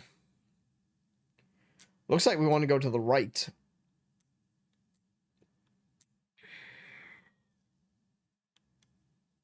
We might be able to get rid of two pebbles along the way. Okay. Wait, where's the first one? There? Okay, we're fine. We can upgrade an orb. We'll upgrade this one. Continue. Alright, so we want to go to the right. Straight shot. Not even going to bother picking up any extra coins. Not worth it. We're just going. I do want to get to the event, though, if we can. Ooh, okay. Interesting.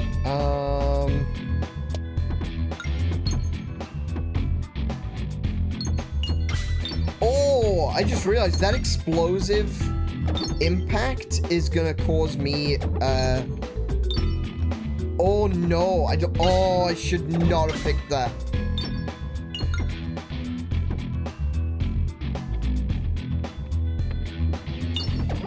Oh, there goes all the bombs.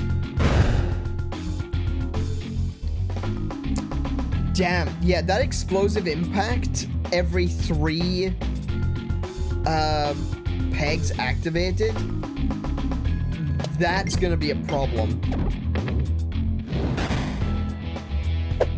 Oh, I should not have taken the meteorite.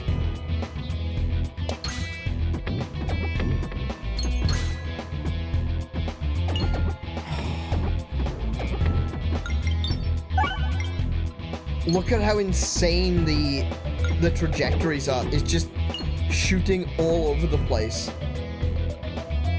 It means that you can't do a, you know, like how I was going around the horns when we were fighting the Minotaurs? You can't do that anymore. Because every third peg is going to have an explosive impact that's going to push the ball away. So you can't do sweeping runs like that anymore. Ooh, I am become error. I'm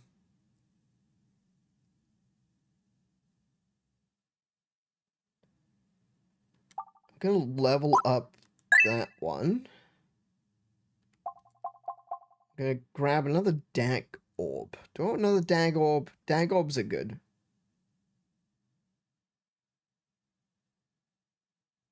Sure. No. Actually, no, I won't. No, I won't. I want to keep it.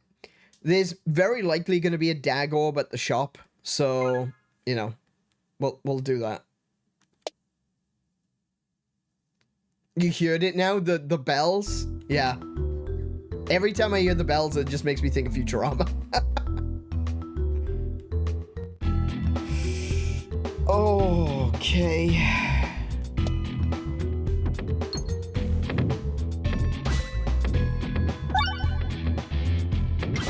Okay, that wasn't too bad, actually. I'd call that something of a win.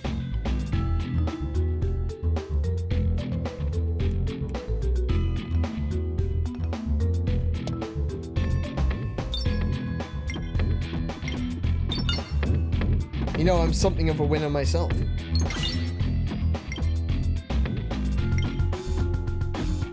Oh, do you know what, though? I was right. It does keep the ball in play for a lot longer because you get the extra momentum.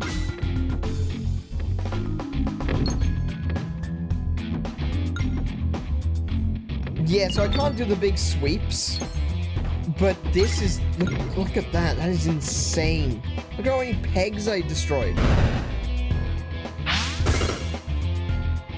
I just wiped the entire area.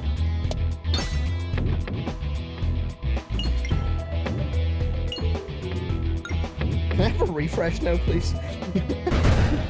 Please, sir, I'd like a refresh. Come on, game. Oh, they're all the way down the bottom. Oh, goodness.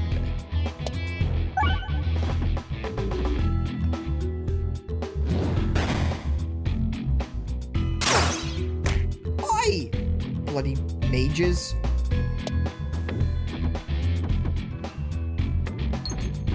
Can I have a crit? Thank you.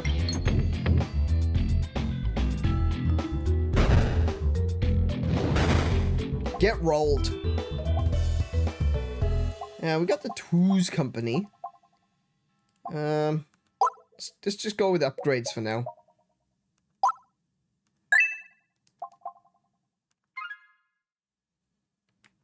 We want to get the event.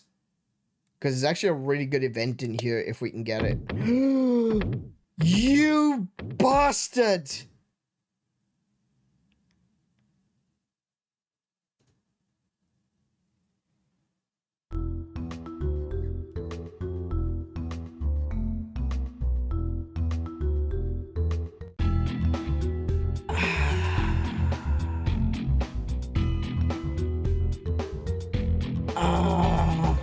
I just said this. Oh, there's a really good event in here that if we can get it. Oh shit! Crap! Fracking! Dash him! Fresh him! Fresh him! Fresh him!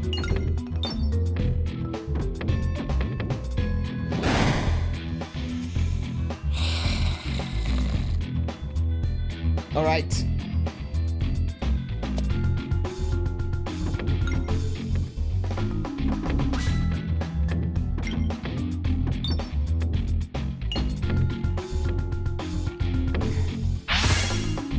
Don't say that sort of thing out loud, yeah. The desire sensor is always listening.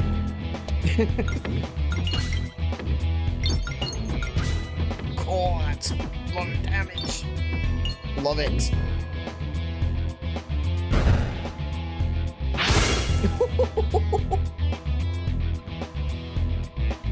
Alright. we got some lightning. We can use this to activate these down here, actually. Let's see if we can get to those bombs. Ooh, come on. Nice. There we go. 3 bombs. Rocking. 4 bombs. Sick. We could go for a multi-ball. Multi-balls are fun.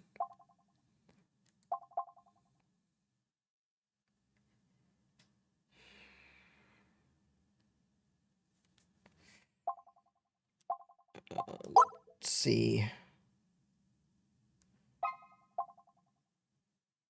I could go for a multi-ball. Yeah, we could do a multi-ball. Multi-balls are good. Is it the Circe or the... There's another one. I think there's another one that's a better one than this. Never mind. Yeah, I'm pretty sure there's a better one than that. I wonder, is there some way of looking at... No, there isn't. I wanted to see if there was a way of looking at what orbs are available in the game. But, there's a better one than this. It gives even better crit damage. Okay, we continue.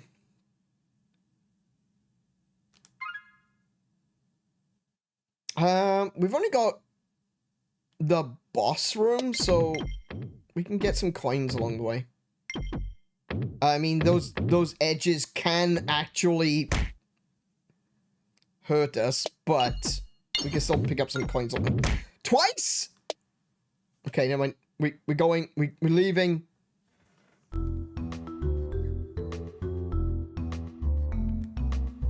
Okay, mini boss. Who's the mini boss?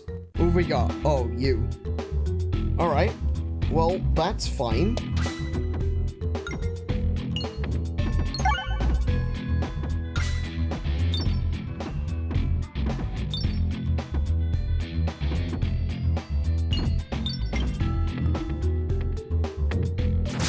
Now that's a lot of damage.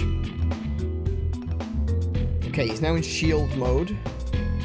So this is really cool. So the shield is a mirror shield, which means that whatever I do on the left side of the pegboard will also happen on the right side of the pegboard.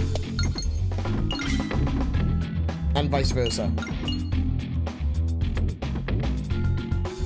The only downside is that some of the damage dealt, if I don't kill him, some of the damage dealt will be reflected back at me.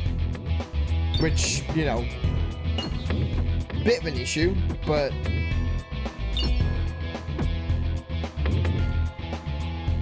it's not too bad. Oh, I got 5 damage. 5 damage is nothing. Okay.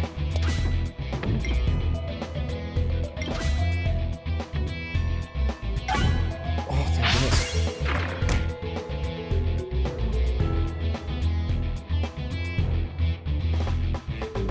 Gonna go for the crit there.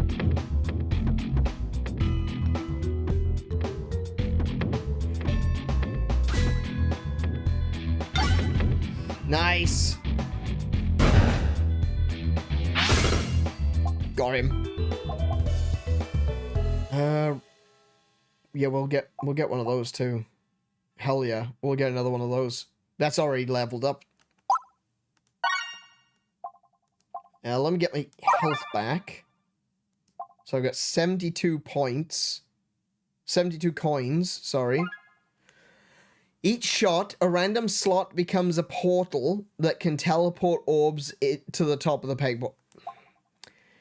Attacks gain +2/+0 for every crit on the board. So that was telling me to not get crits, which isn't what I want to do. Whenever a crit is triggered, deal damage to all enemies equal to your orb's crit times number of crits.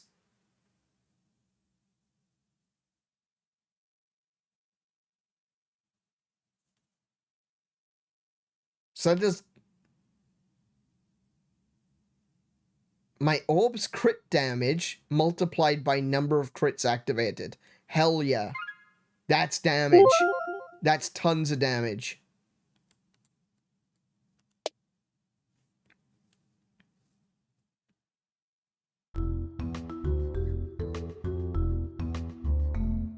Yeah, some of the ways these orbs are worded can be a little bit impenetrable sometimes, but I think I got that right. Ooh. Shit, I don't have enough coin. Because I'm gonna remove a pebble, but now I don't have enough coin to get the items. Damn! There were 2 good ones as well. Grubby Gloves basically adds poison to enemies. And the Strange Brew. Damn, that sucks. Impenetrable is a great way to describe it. I think one of the things that makes it really difficult is that every single word they use is some kind of ball pun. So you've got, instead of like muscle for damage, it's muscircle. And you got, instead of finesse for criticals, it's spiness, you know? And I get it.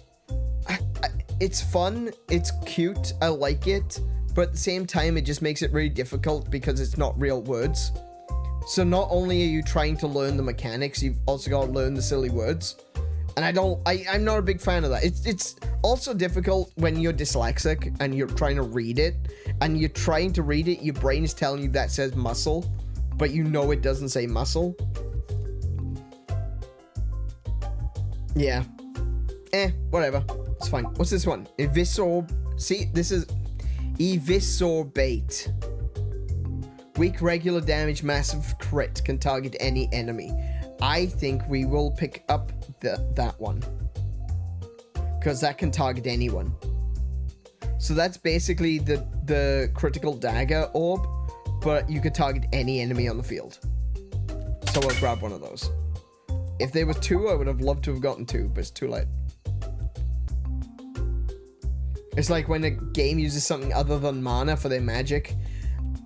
Usually if it's just something that simple, I don't really have an issue, but it's literally every status in this game.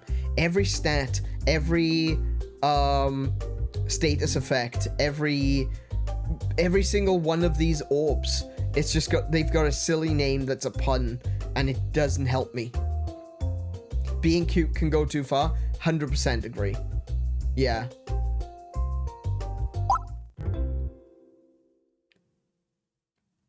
Ooh.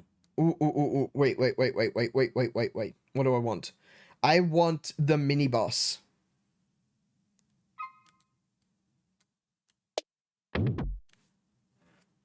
Because we can fight the mini boss and then go to the chest. Actually, from this mini boss, we got a choice of chest or chest. Which is great, because I love chests.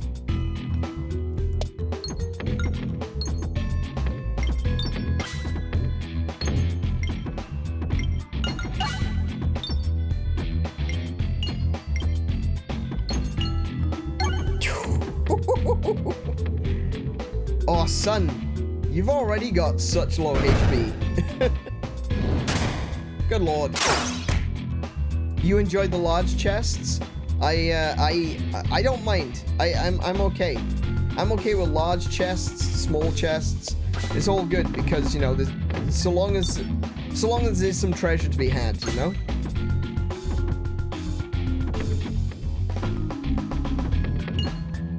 Also, I just picked up on you sending the ball in the direction you want to go on the map. Yeah, so the direction that your navigation is a ball phase.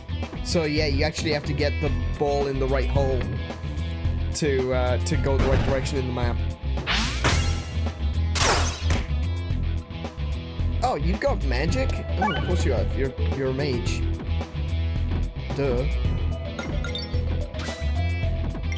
Get critted!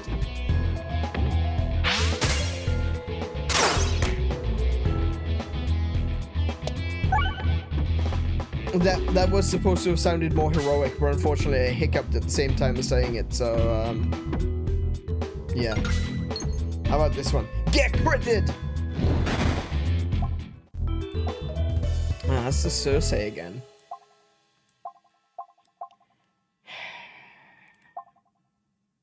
There is a multi-ball that does massive crit damage, and that's the one I want. Oh, if we go to the right, we get 2 more mini bosses and we get a shop. We want to go to the right. I'll just continue for now. Bombs apply spinfaction. Okay.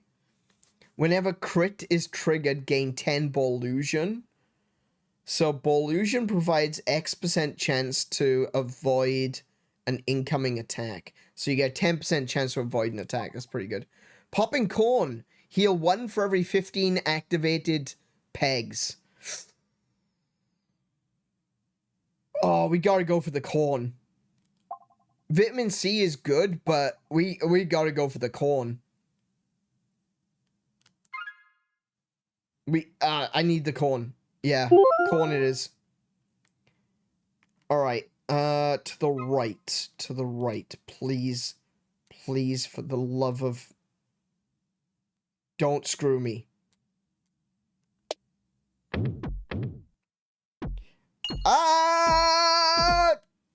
I'm being screwed! I got screwed! I hate this game so much!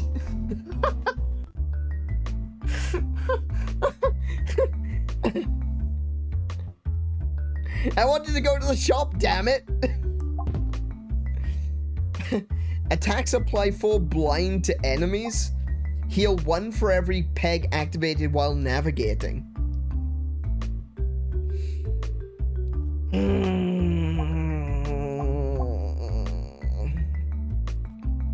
Always applying blind to enemies is crazy good.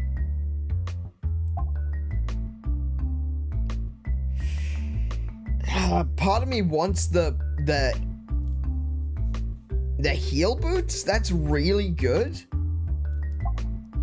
but that's only during navigation. And if you've got a, you specifically want to go a particular way, you're going to try to avoid hitting pegs during navigation. So I think sand arrows. Let's apply blind. Ooh, damn. Oh, I really wanted to get those 2 mini bosses. Damn. Okay. Oh, game, don't do this to me. Don't you dare. Actually, I could have blown up the bombs and gotten a spare, got an extra item. I didn't even think about that. I just wanted to get on with it.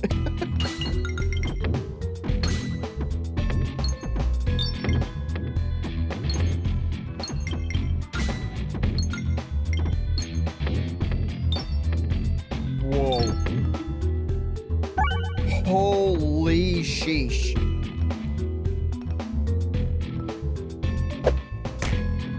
Look at all those 7s.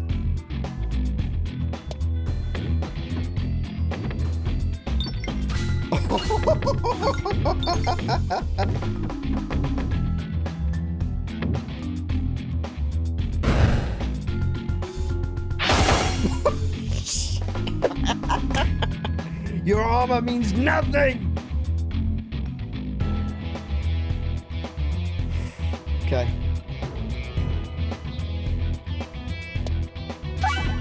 Oh, straight into ult.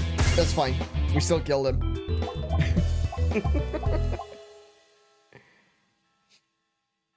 Oh no. Okay, well, I can't go to the shop now.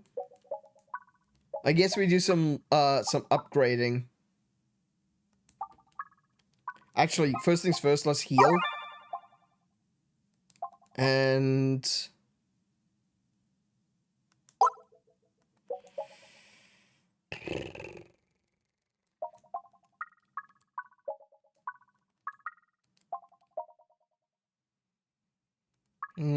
Dag orbs do 13 damage on crit. Hell yeah. Actually, let's buy that one. So I got 4 dag orbs.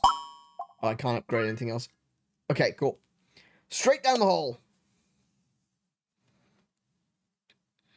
Wacky ass game. Yeah.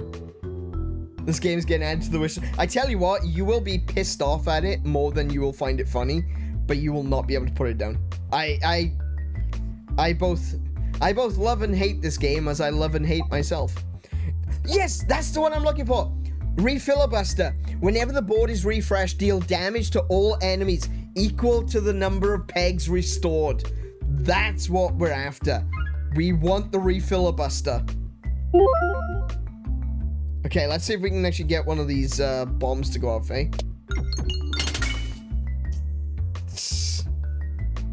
Legendary. What else have we got? 5% chance to refresh into bombs. Board will contain 2 additional refreshes. Oh, that adds to the refresh build. Brother, I played like 300 hours of Faster Than Light. My tilt resistance is pretty high. Understandable. I get you, man. I understand.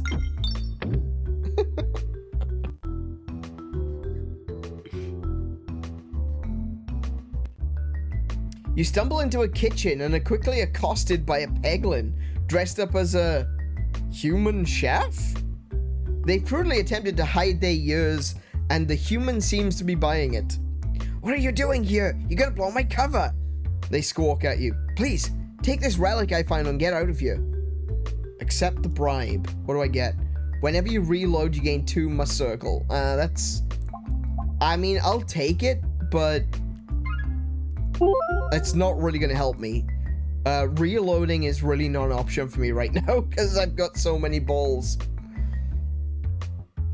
371.1 according to Steam, but it's actually way more, including offline time. Ooh. Yeah. No, understandable. I think I've probably put... Can I check?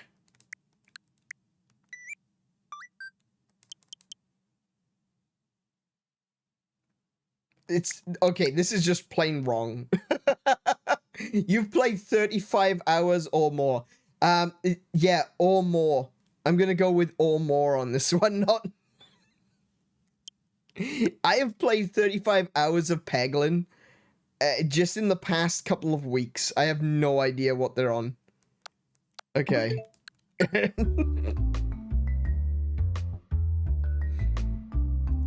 Okay. Now, this is the boss that I hate, right? This boss is awful because the boss doesn't attack you. It just slowly moves across the screen the same way that the slime does, you know? And then when the slime gets to you, it eats you. Well, this one, when he gets to you, he eats you, and then it's game over. It's just like it's an instant kill. So, yeah.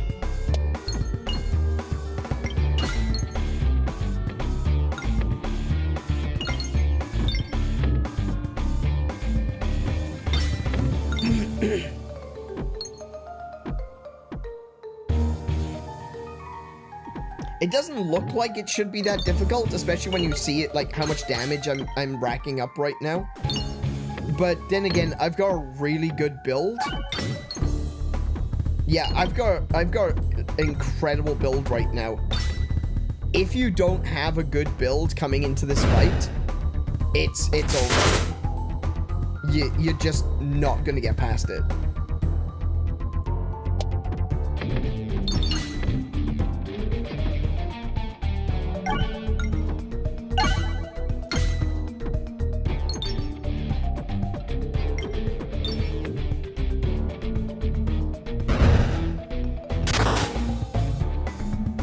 No worries, Mint.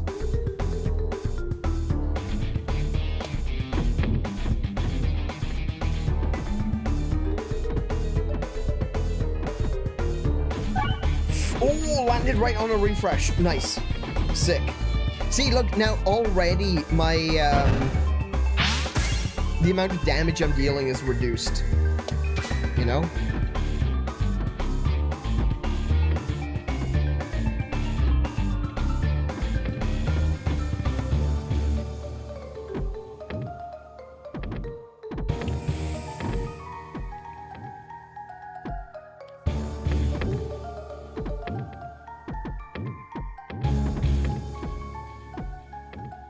I tell you what, that explosive bounce is really useful. That is actually really helping me right now.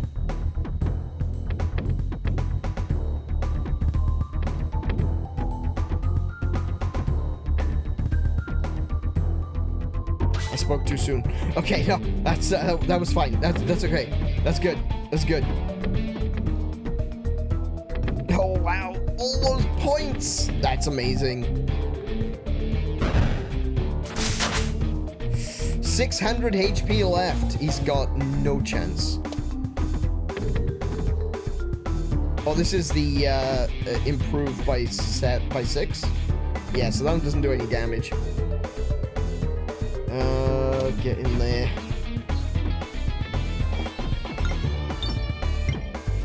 No! Come on, I need to get a refresh. That's a refresh. There's a refresh.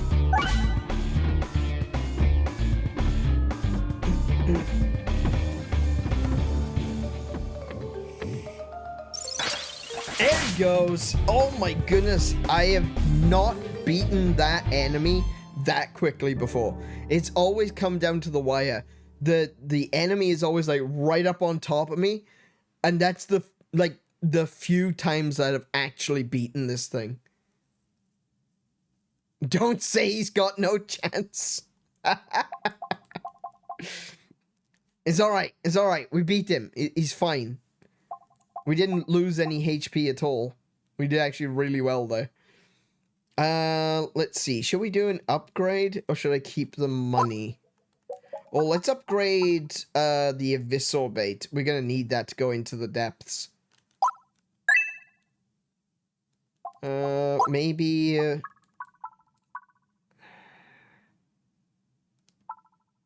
yeah, we'll keep the gold for now.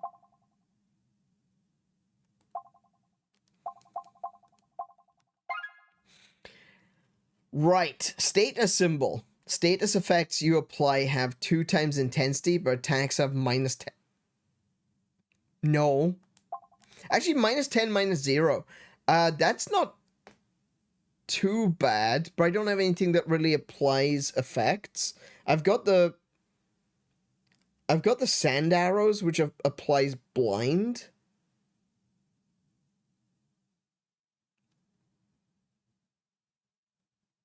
And I'm always going for crits, so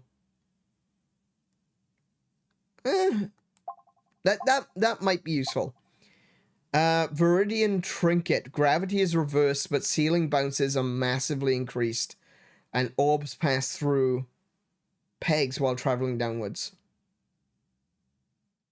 No. Just no. At the start of battle, gain 5 finesse, but the board contains 1 less refresh. No. This one's not too bad. There's actually an item which there's actually 2 of them. There's 2 items. One of them makes it so that crit pegs are also refreshes. And there's another one that means that any refreshes are also crit pegs. So this one's not too bad if you've also got one of those items.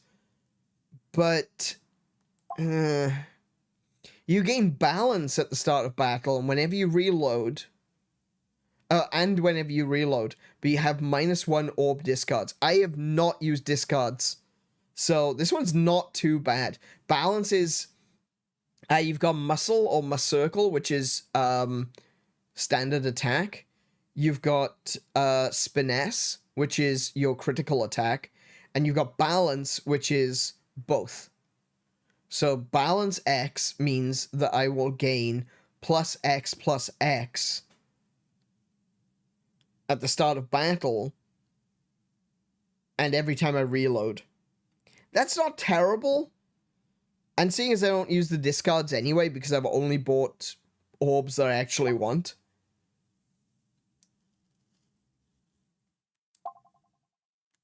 I definitely don't want that one. That one's not terrible if you were going for, say, like a Spinfaction build or something like that. But right now, that's not useful for me. And I don't want to lose refreshes.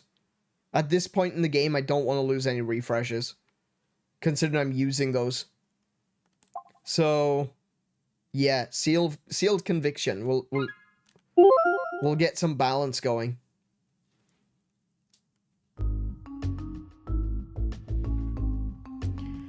Okay, we're going into the depths.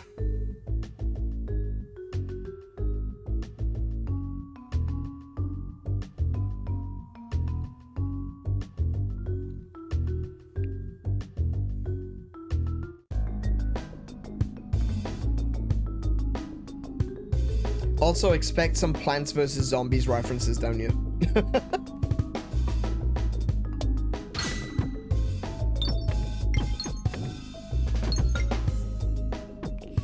See, this is where that explosive damage actually hinders me.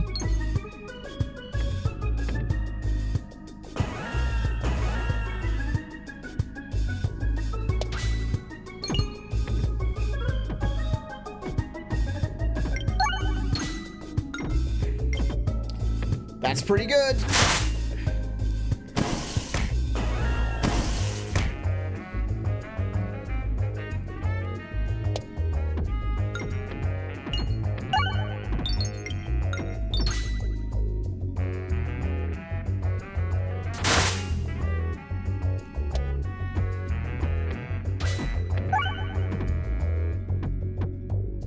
Oh my goodness. I didn't get... I keep missing that, that one...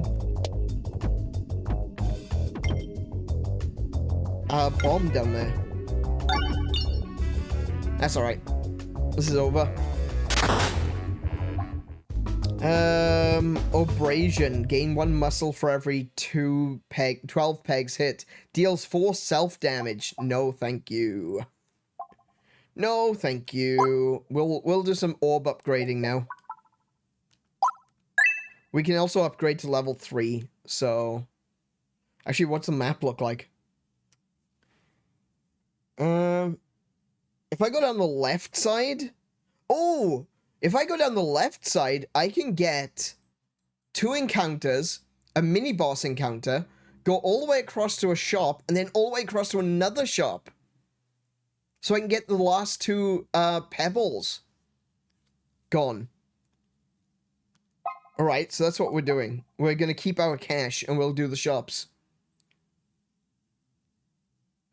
You know, it's more impressive than anything that you managed to keep missing the bomb. Shut up! Oh no! Alright.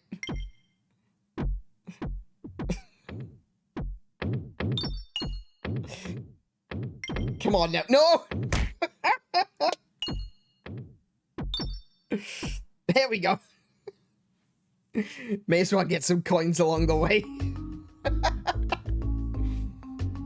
Prediction. Somehow you will end up missing both shops. Stop it. Just don't, okay? Don't. Leave it there, alright? Let's see. What do I want? Okay, so these are interesting. These are black holes.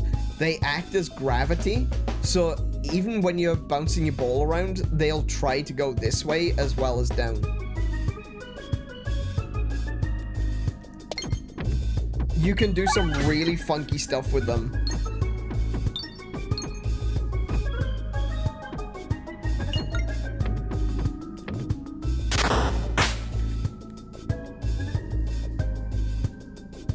Okay.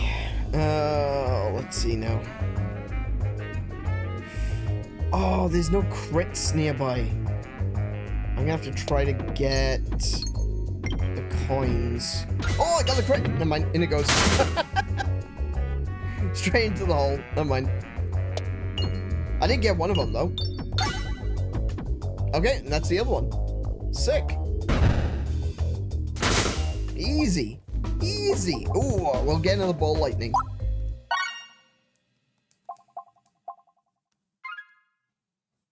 Right, where do I want to go now? I want to go to the left. We're not even going to mess around with this. We're just going straight down the hole. Forget about the coins. We can get coins in the next encounter and in the mini-boss fight. We just keep moving forward.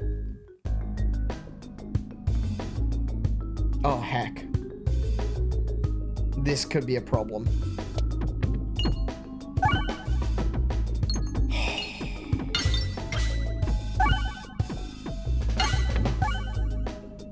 Actually, this isn't too bad.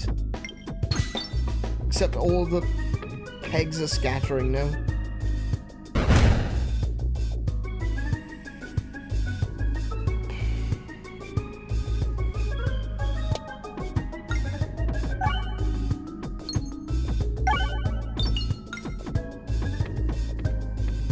I didn't get a crit on that. Damn. Still 170 something damage without critting. That's insane. Oh, heck.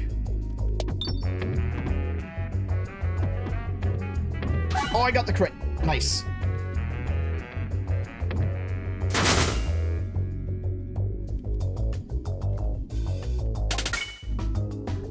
Oh, we've got another 𝗦𝘄𝗶𝘁𝗰𝗵.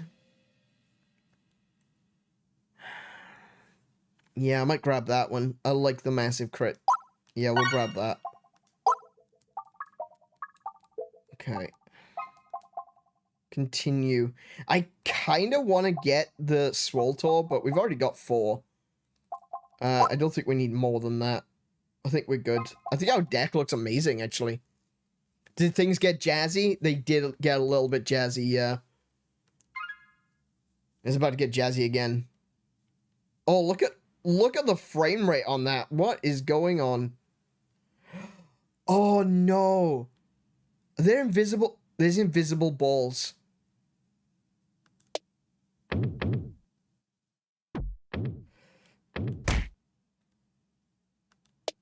Straight through. Straight through. We got it.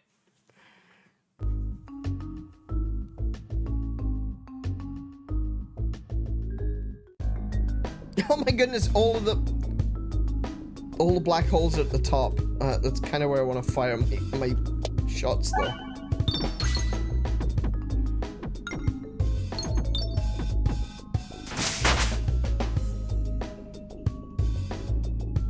I do not like that thing.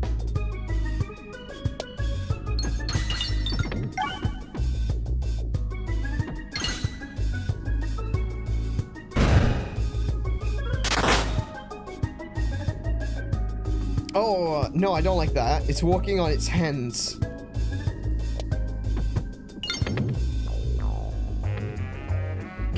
I did nothing.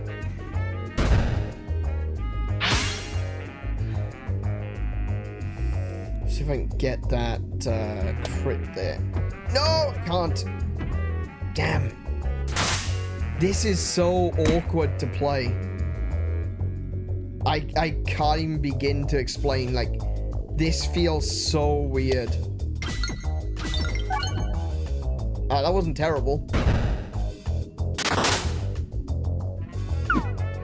Missed. Cool. Oh, that's my blind effect. The enemy is currently on blind 24. I got 24% chance of the enemy missing me.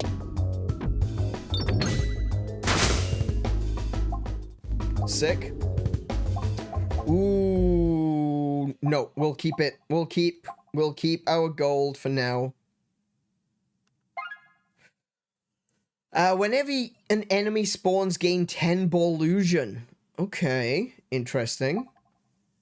Non-pair ball orbs gain +1/+2 for every other orb of the same type owned.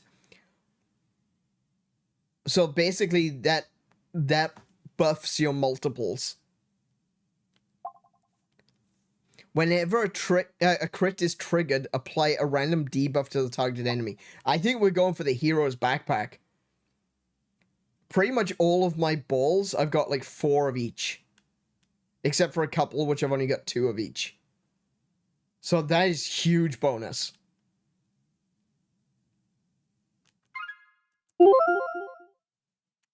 Alright. Now, we want to go in that hole there.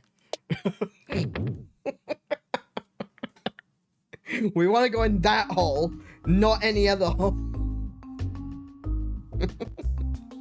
Alright, what do we got? What are our options? Every coin collected during navigation is worth... Oh, first of all, let's remove the pair ball. Cool. Now what have we got? A good slime. Whenever slime is applied, it gets upgraded by 5. Well, we don't have any balls that apply slime, so that's not worth it. Sprouting Spinvestment. Increase your held gold by 20% when entering an event node. This would have been very useful at the very beginning of the run, but right now that's not that useful. If I look at where we are... Oh, there's actually a lot of event nodes. Yeah, there's loads of event nodes, but there's nothing to spend it on before we get to the boss. So, I mean, there is this. We could probably upgrade some... Yeah, not the best one. Every coin collected during navigation is worth 4, and wall bounces contribute to damage. I think that's the one we're going to have to go with, because wall bounces are going to be something that continues to happen. Oh no, I can't get any of it. I have to exit, because otherwise I won't be able to remove the final pebble.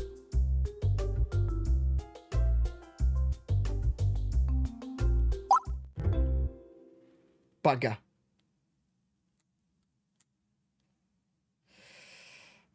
This could be, Eesh.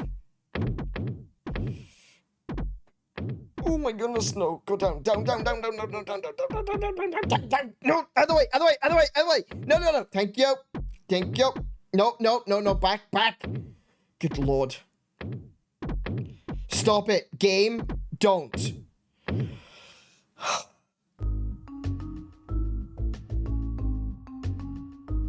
My heart can't take this. My heart can't take this. There we go. All gone. We can't afford anything else. Board will contain an additional refresh. Post-battle healing. Pegboard start with 3+. Oh, wait. Double Trouble. That's the one that I've been looking for. That's the one with the extra crit damage. We'll get that. Sure, we'll get there. Okay, so shall we do the... We'll do the mini-boss. I feel a little bad, but this game's hilarious. It is. It is. It's a fun game. Oh, we got this guy again. Okay. Where are my crit... My crits... Oh. I'm not gonna be able to get to those.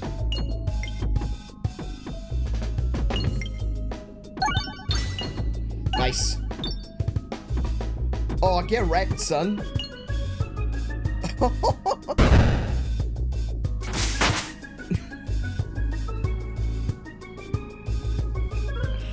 Yes, okay.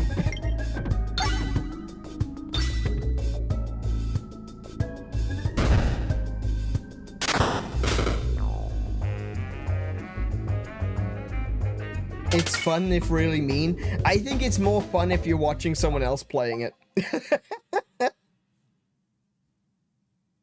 Okay, so at this point...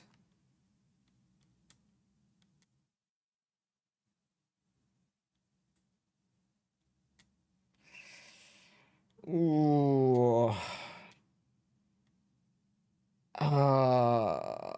Actually, do you know what? I should have gone for... Yeah, I should have gone for that one instead. No, wait, I still can't reach it. I can't get over to this row. I wanted to get this row because there's a mini boss and a chest at the end there. I can probably do this one, which is a chest, a mini boss. Yeah, I can do that one. Chest and a mini boss. So I want to go to the left.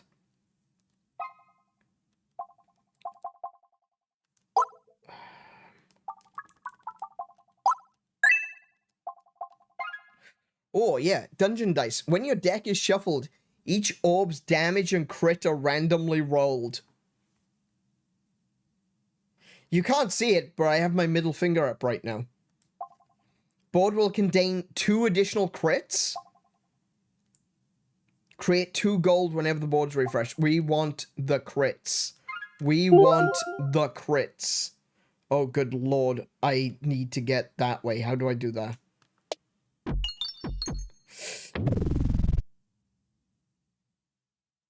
I went into a black hole. It goes random. No! Wrong way.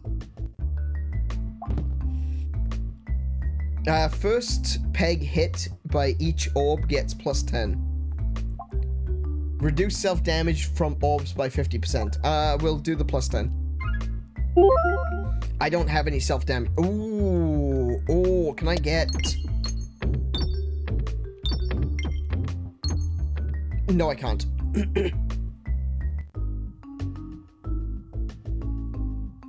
Alright, well, we got a string of events to go to. That's fine. Oh, hello.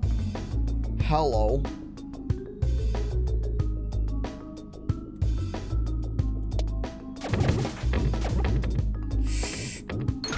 Ooh, that didn't do enough.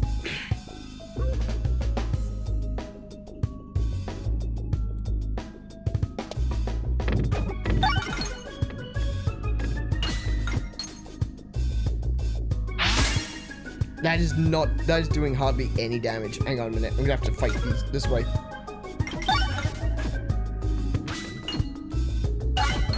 I can use the refresh to deal loads of damage instead.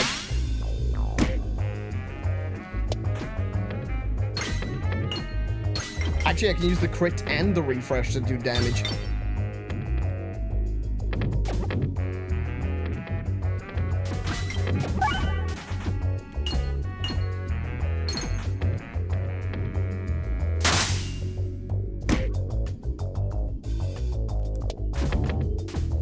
Oh no! Oh no! I got one HP. What? Yeah. Oh, we got another double trouble. I'll take that. I'm gonna heal. Continue. Alright. Well, there's only one way to go now. Straight down.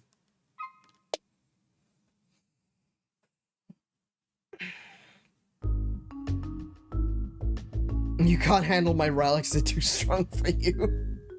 Hey, Max, welcome to the stream. How you doing today? Wait a minute, this isn't South of Midnight? No, it's not South of Midnight. We weren't sure if the internet was gonna hold up, so I decided to play something else. And it turns out that the internet held up just fine. Irony's a bitch.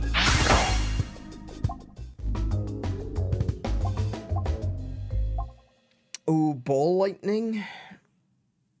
Another ball lightning? That'd be pretty cool.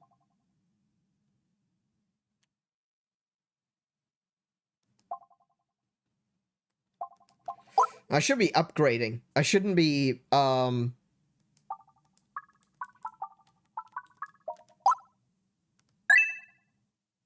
don't need to be buying more orbs at this point. I just need to be upgrading.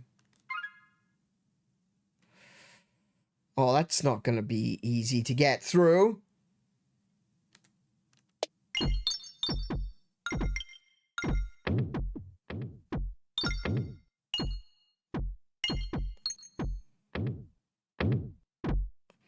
See what I mean?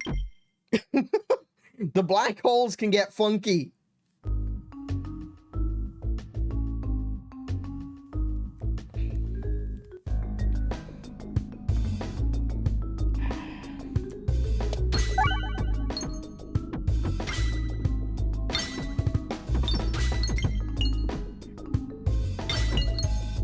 Oh.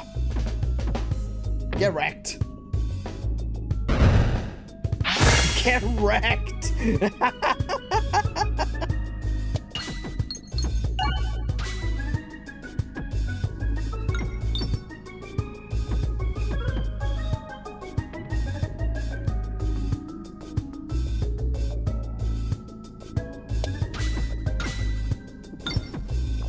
All the bombs exploded. All the bombs exploded. Upgrade, upgrade. What do we want to upgrade? We want to upgrade the 𝗦𝘄𝗶𝘁𝗰𝗵. Yes. We can go for a few more coins, but it's not really going to be very helpful at this point. Don't you dare go in there.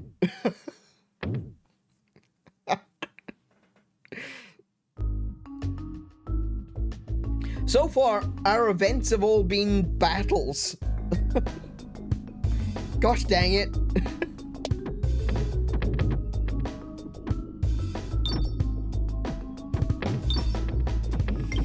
Oh. Gotta watch out for those red bombs because they do self-damage.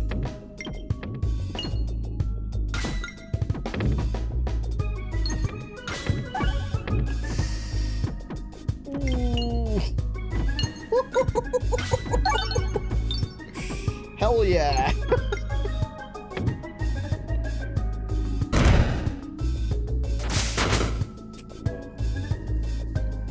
All right. All right.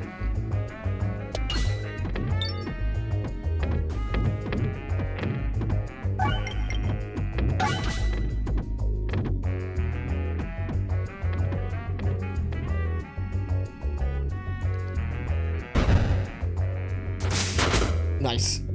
One left.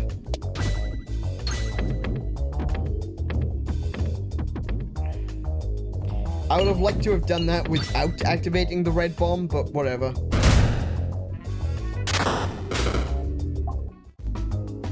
Restore. Gain 2 max health when fired.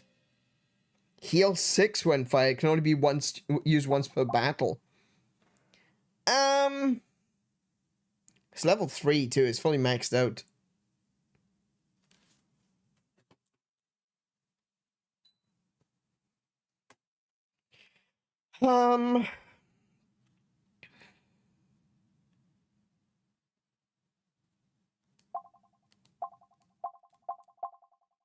Yeah, we can get that one. A little bit of healing, I suppose.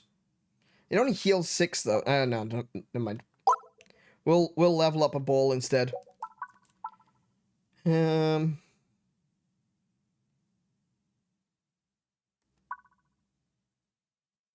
Good grief. Look at the damage on the Swoltorbs.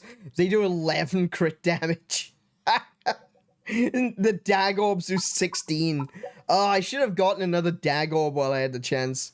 That would be even just insanely strong.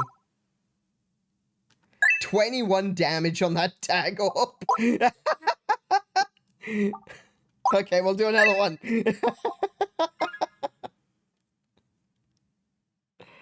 Mental, I swear, mental. There's some crazy amounts of damage.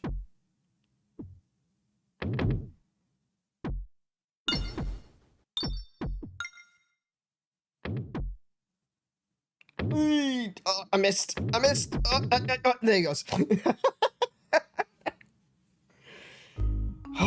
Right. Mental. Ooh, okay. Okay, I can see a crit down there, so I kind of want to try one of these. There we go. Oh, there's a black hole in the middle there. Oh, right. I didn't catch that first time. Okay.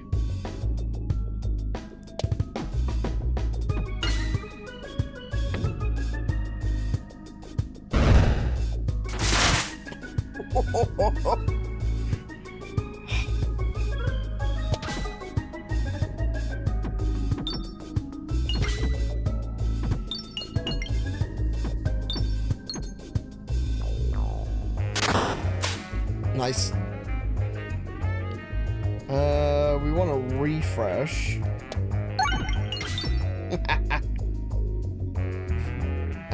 We want to go for the crit up there. And we got multi-ball.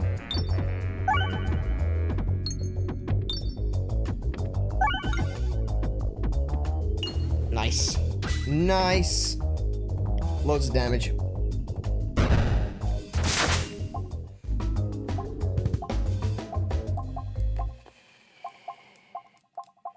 Just go for upgrades.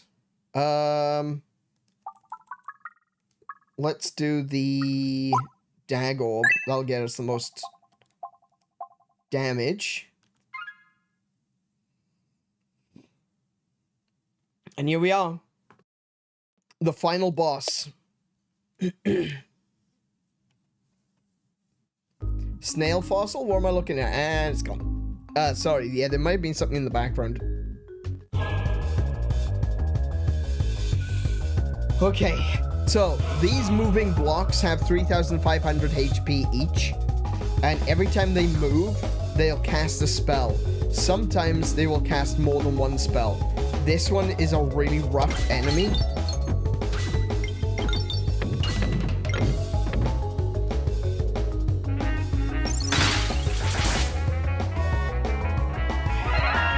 And they heal themselves. I forgot about that. They also heal themselves.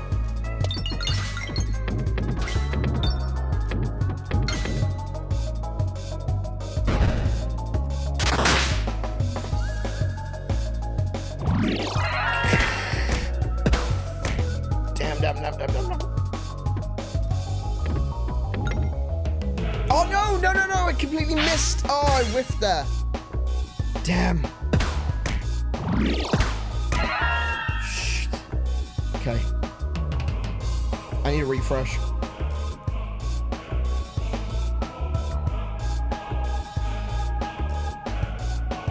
Thankfully, I don't, like, have a time limit to get my... There we go. Refresh got. And a crit. Okay, that's not terrible.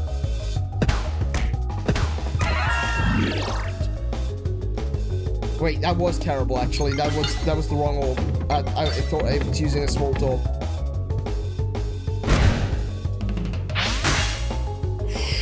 Okay, okay. So far so good.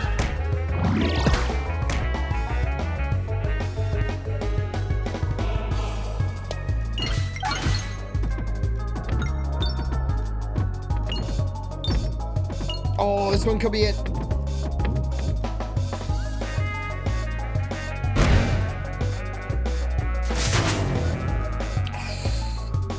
One left. One left.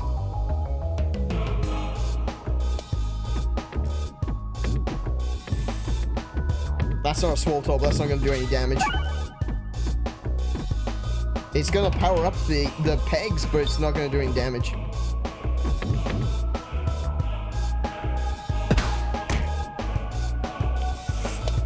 This will be the one.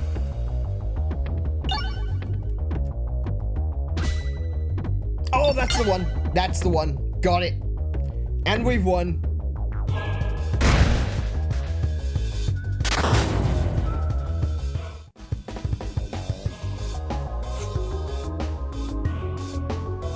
The mines are complete.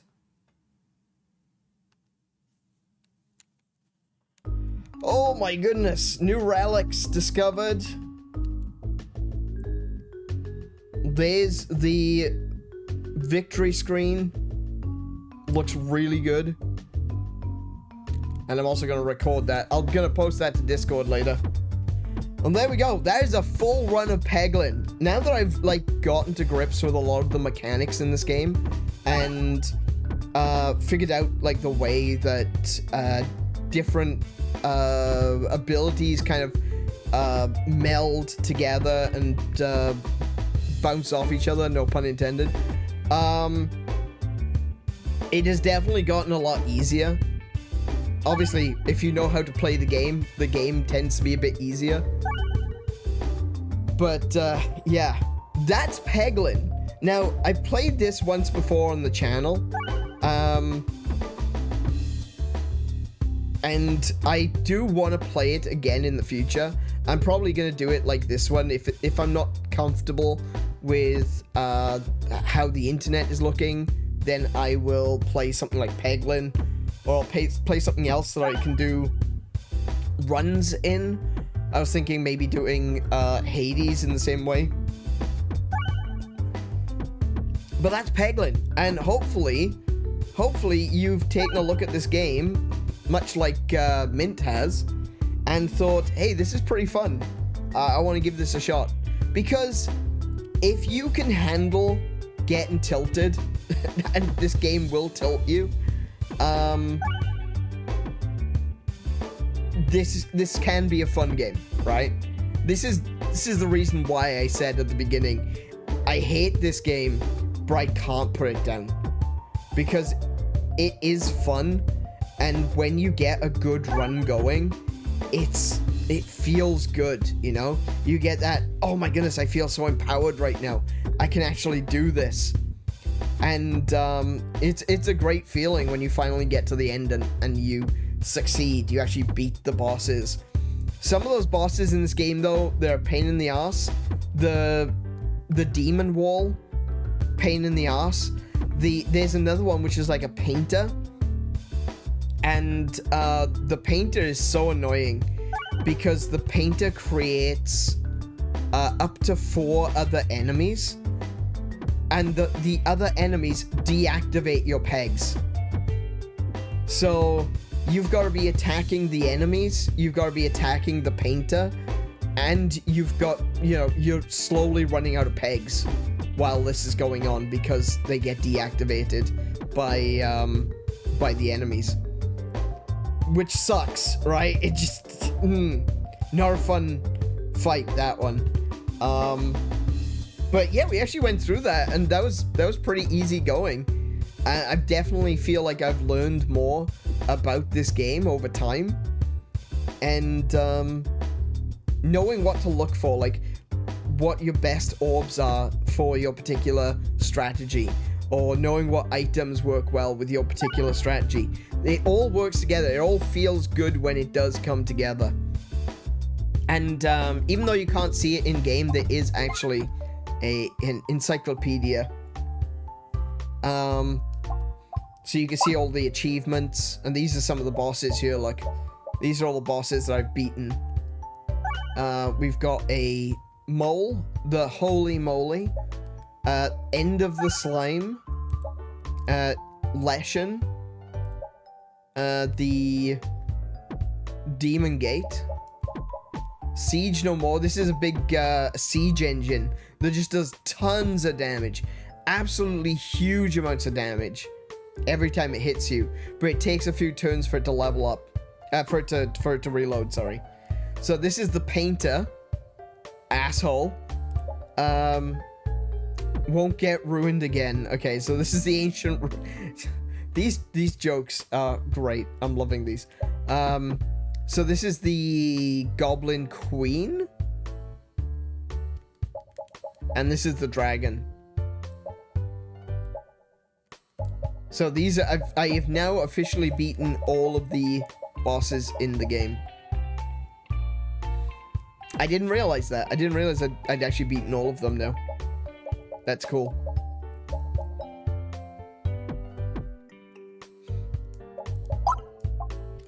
There's a bestiary for all of the enemies that you can encounter along the way. I really love the slime sprites. They're so bright and colorful. I did a tutorial on creating slime sprites on the Discord. And these guys, they are really well made. I love these sprites. They're really cute.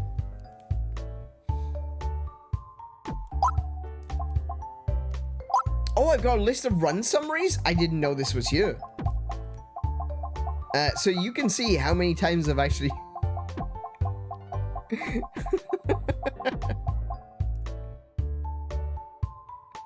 Wait, something's wrong here. Hold on. Hold on. What is this date? The 1st of the 1st, year 1. Sorry, am I using Adam's save file? I'm confused.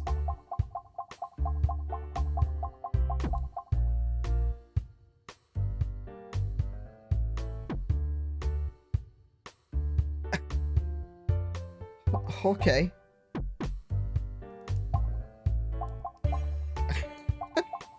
What? Why is the date like that? The date is balked.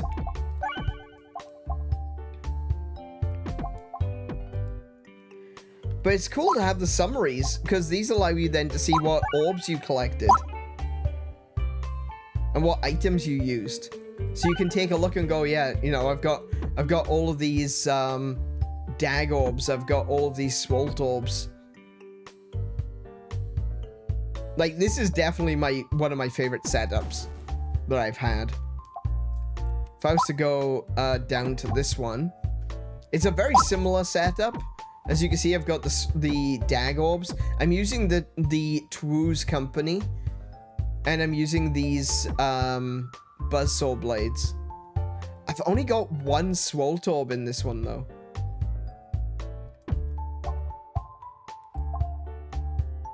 A shame you can't click on the actual item to see what it does from here.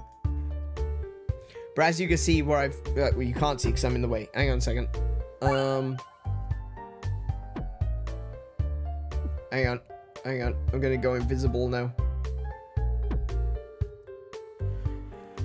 But as you can see here, like that one and this one are two items that I used in this one.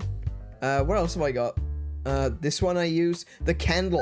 The candle allows you to blow up bombs with a single hit instead of 2 hits. I didn't have the cheese or the corn in this one. Oh, look, and I've got the 2 potions there. This one turns refreshes into crits, and this one turns crits into refreshes. So you get both of them, and every crit and refresh peg does both.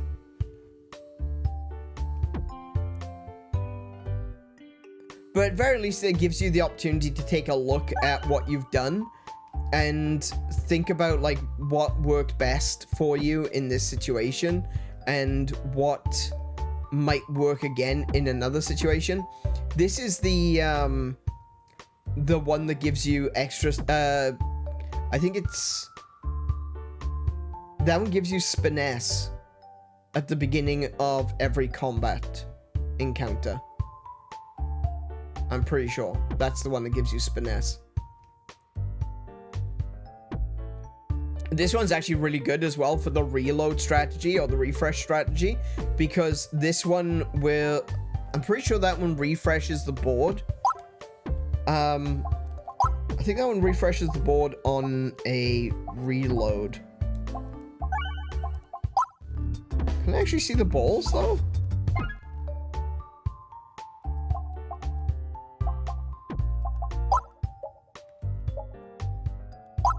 Oh. I guess there isn't a list of balls? Hang on, I can go to a custom game. Custom start. There we go.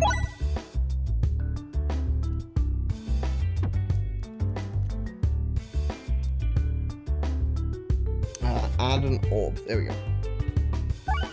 Oh, no. There we go. Okay, cool.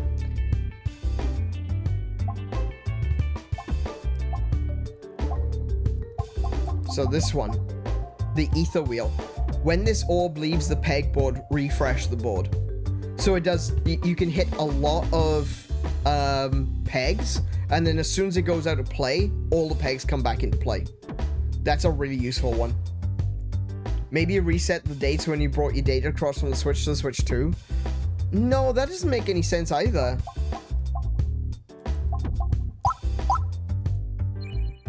Because,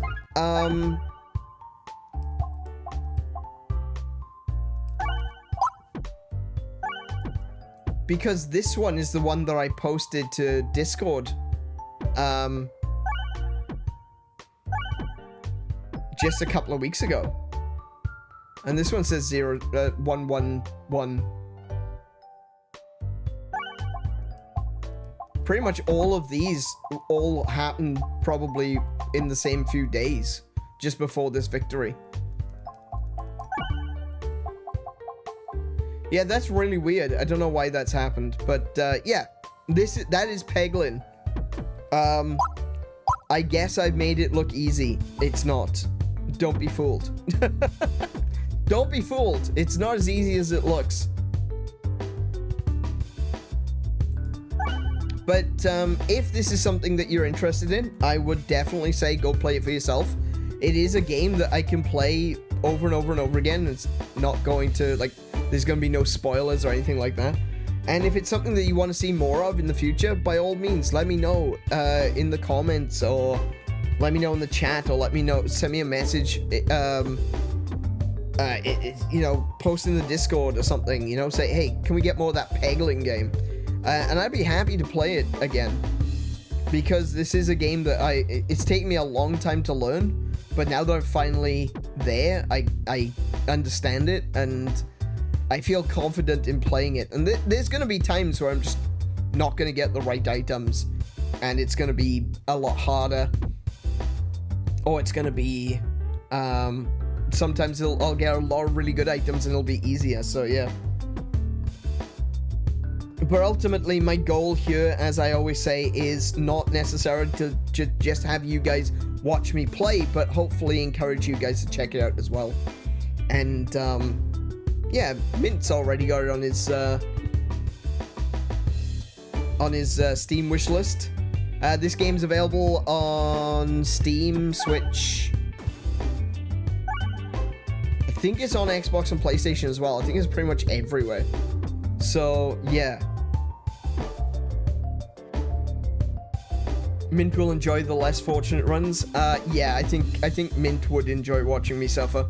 That does sound about right, doesn't it? Hang on, let me bring myself back. Hello, I'm still here. But yeah, I think with that one though, I think we will call it there for this evening. I know we're finishing a little bit early. I kind of wish that I'd started playing South of Midnight now, because I genuinely thought that that the internet wasn't going to hold up. That's the only reason I chose to play Peglin. But it turns out the internet held up just fine. So hopefully that means tomorrow we'll be able to play Corpse Party, and then maybe either on Sunday or on Monday, probably Sunday, we'll finish South of Midnight. If we can't get it done on Sunday, what I might do is finish South of Midnight when we come back. I'm not sure, because at the moment the weather is just so up in the air, literally. The weather has just been really bad recently, and with our internet changeover that's going to be happening next week, we probably won't get an opportunity to play anything during the week, which is another one of the reasons why I'm taking the week off, so that we can do the changeover from our current ISP to the new ISP. Crystal ball was broken, no way we could have been sure. Yeah, exactly, and that's the thing. I would much rather do a stream like this and just have a bit of fun and play a game like Peglin, than... I'm going to take this over to the chatting screen. I'd rather do a game like this, where there's no consequences, you know? When it's, it doesn't matter if you see through to the end of the run. Because it's going to be fun if you do see to the end of the run. If you do see me get through it all, it's going to be a good time. But even if it doesn't, it's not a big loss. Unfortunately, with South of Midnight, because of the way that the save files are set up, you can't go back and redo a chapter. Which has kind of annoyed me with the cutscenes, honestly. I've wanted to go back and rewatch the cutscene for the start of a chapter, and there's no way to do that. And that would have been a lot better. Like, you end on that cutscene, and then when you come back to it in the next episode, you start on that cutscene. That's what I was hoping for. But hey, you know, yeah, it's fun. It's fine to do a no consequences stream like this occasionally, but obviously I would have done South of Midnight if I had the opportunity to. I need to do a new thumbnail for this one. I will certainly be chirping from behind my computer screen, nice and safe. Yeah. Yeah. Do you know what else? Some other games that I'm looking forward to playing as well in the future. I don't think they quite have the same roguelike elements to them, but I really want to play... oh, what did they changed the name? Hang on. I was going to say The Settlings, but it's not called The Settlings anymore. It's called... Oh, I can't see anything. We played the demo for this earlier, in another stream. Craftlings. Was it the Craftlings? Is that what they ended up calling it? Craftlings. I wonder if I can show you what my Steam looks like. Hang on a second. Let me show you something. I'm gonna pause that a second. Let me just show you what my Steam looks like right now. I guess I can...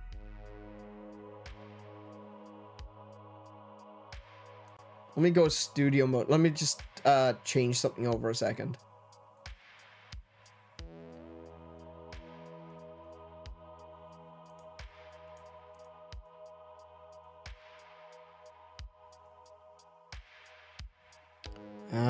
Where is it?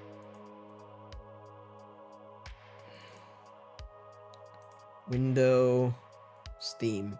Okay. Let's see if I can show you what this actually looks like. That's the wrong one. No, it's not showing up.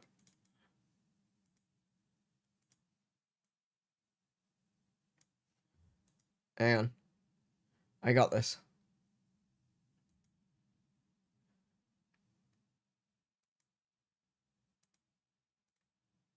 There it is. This is what my Steam looks like right now.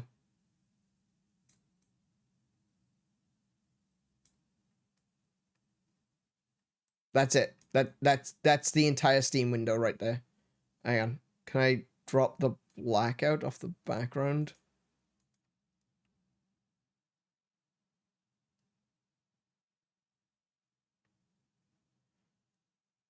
No, I can't. Okay. Still, that's what my Steam currently looks like. Like, it's just an all black screen with Steam in the top left-hand corner like that. This is what I gotta deal with. I don't know why Steam has just been so broken recently. But that's what I'm dealing with right now. Steam being a total pain in the ass.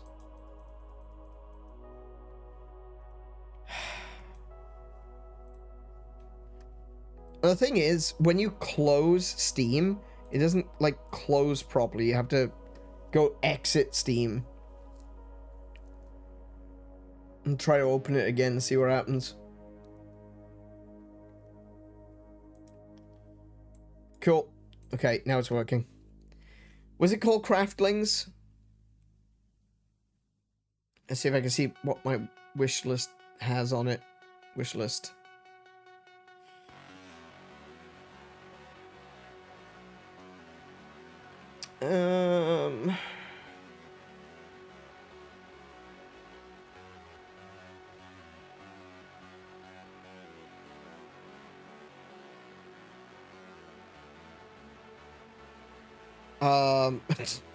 My wish list is way too long. my wish list is the Craftlings. Yeah. That's right. It is the Craftlings. Okay. Yeah, I'm looking forward to playing that one. It's not really... I don't think it really counts as being like a... it definitely isn't like a roguelike or anything, but it's a game that I would really like to play. I'm looking forward to it coming out. There's currently no official release date announced. The dude is still working on it. It's practically a one-man job. Like, one guy thought, hey, this would be really funny if we did Lemmings and the Settlers as one game. Yeah. While I'm on Steam, look up a game. Okay, what do you want me to look up?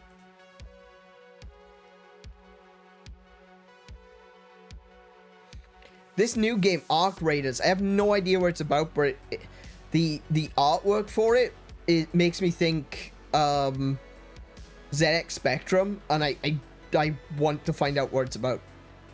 Cheese rolling. Cheese rolling? My national sport? Is a cheese rolling game? Oh my goodness, it is legitimately a cheese rolling game. That's amazing.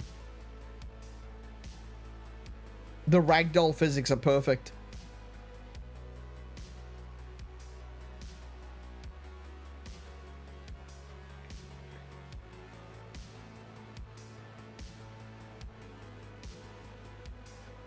That looks great.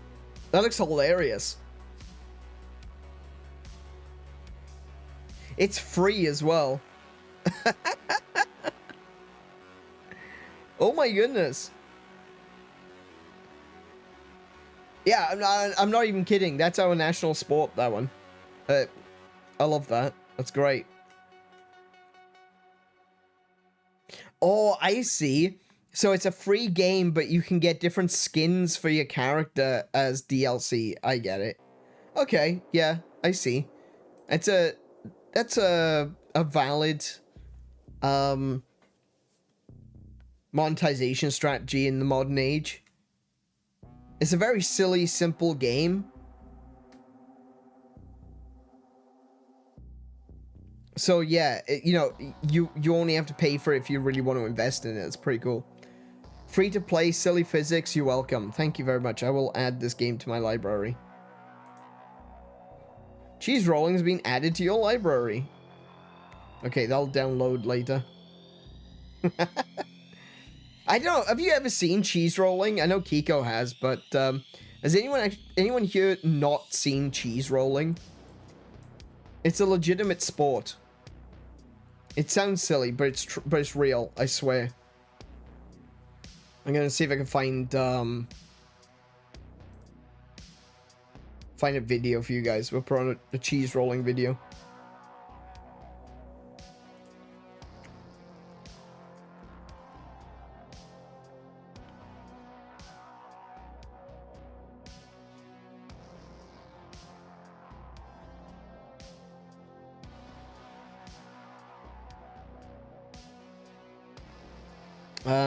This one.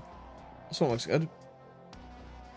Apparently some of my colleagues keep up with it yearly. Brilliant. It's great that cheese rolling has become more recognized. Cinema mode, there we go. They changed the size of the bloody YouTube things again, so this might not look... Let's have a look what we got here. Oh, that's incorrect. Oh my goodness, what has happened? I guess we can do full screen now. There we go. Cool. Nice. All right. It's not the top 45 scariest Easter eggs. That's wrong. Cheese rolling. There we go. Cheese guy. I actually don't know who's who. Was it Associated Press? Oh, well, okay. Okay, sure.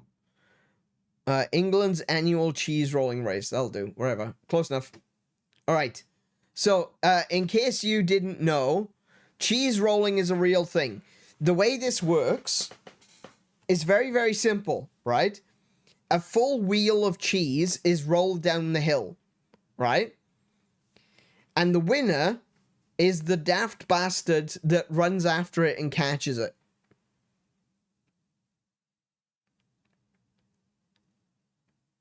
You think I'm kidding? Prepare to be disappointed.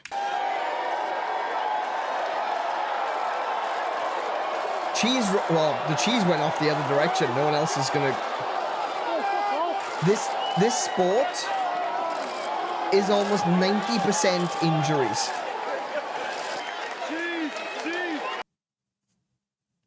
And the prize is the cheese. Yes, that is exactly right. The prize is the cheese. So this is cheese rolling.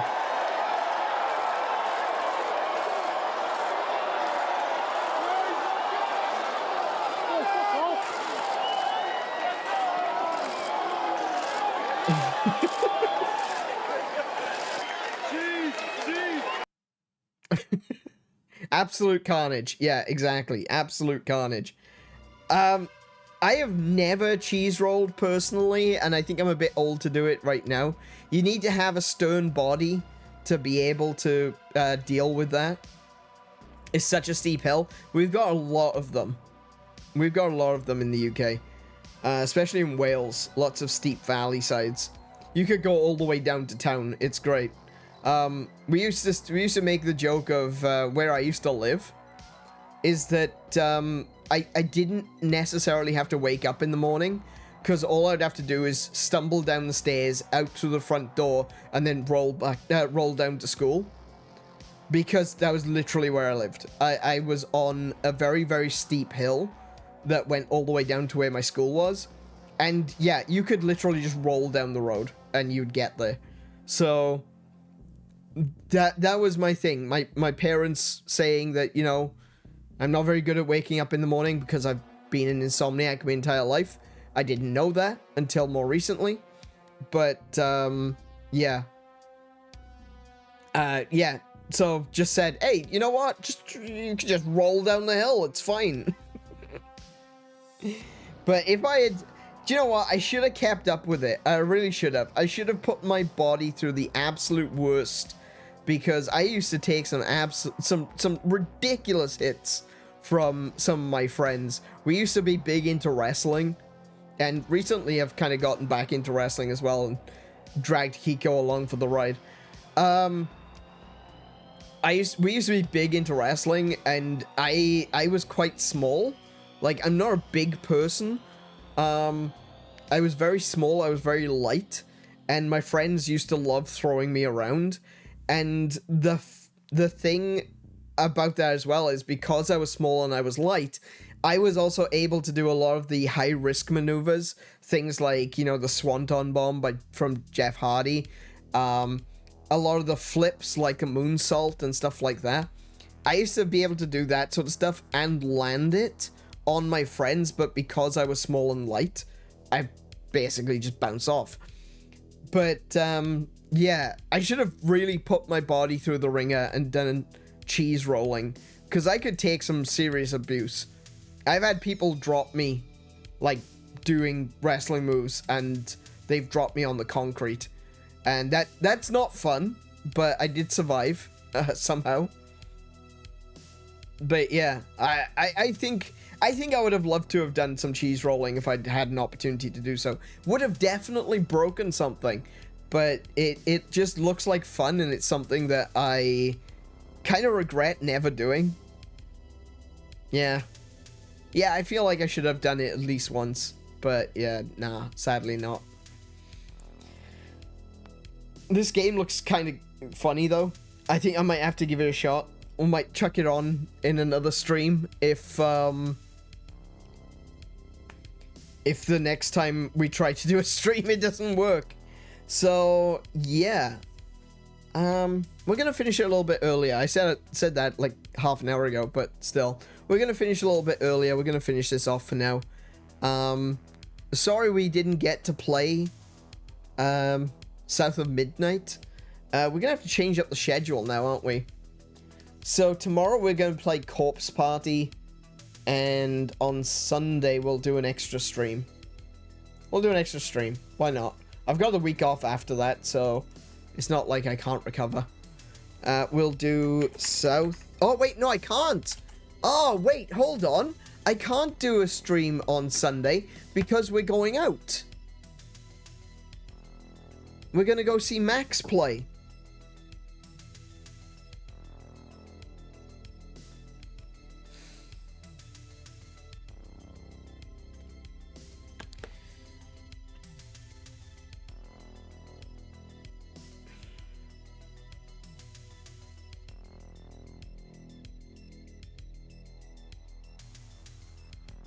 We're gonna have to do it some point during next week. Yeah, we'll have to do... I'll do an extra... I'll do a stream some point next week. I'll make sure to let everyone know ahead of time. I'll put the notifications out on Twitter, Threads, Discord. Make sure that everyone knows that I'll be doing an extra stream at some point during the week. Oh, damn. Okay. I forgot about that. I forgot. We're going to go see Max on Sunday. I think Max will be streaming the event as well. So if you're not following Max Horn, do check him out on... I think he's on Twitch. I think he's under Max Horn Music. Let me have a look.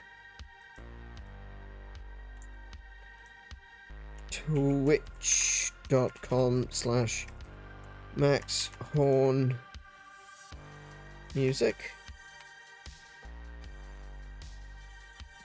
Computer says no.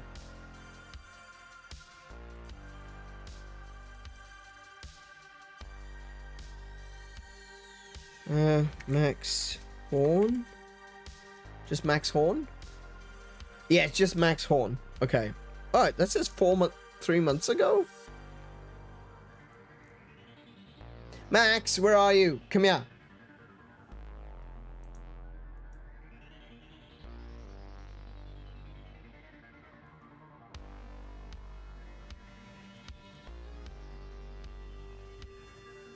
Oh, those are clips. Oh, no, wait. Hang on a minute. I'm in the wrong thing.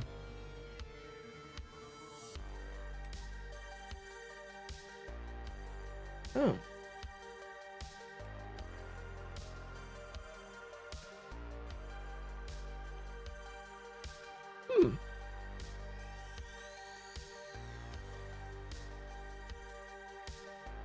I don't know where he streams to then. I thought he streamed to Twitch.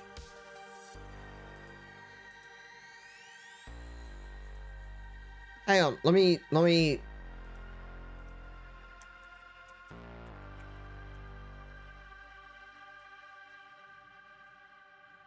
Yeah, I thought it was Twitch too. I'm telling him to come back to the stream.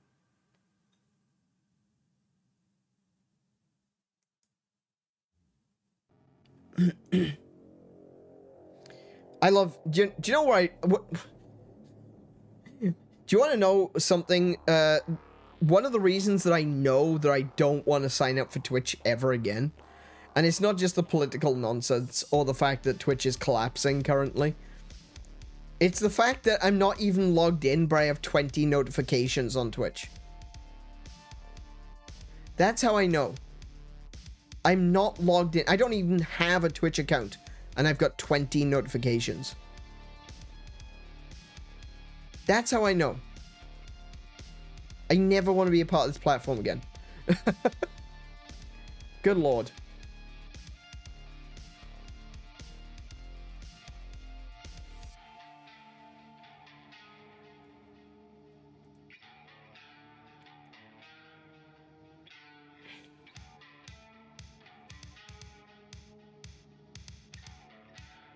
Well, if he doesn't come back to the stream, I can't link him, so it's his own fault. Maybe he streams to YouTube? I'm not sure. At this point. Maybe he does stream to YouTube.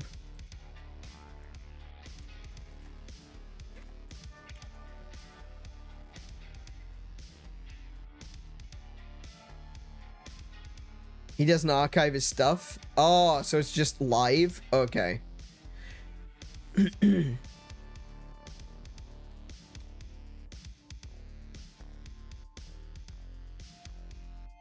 Alright.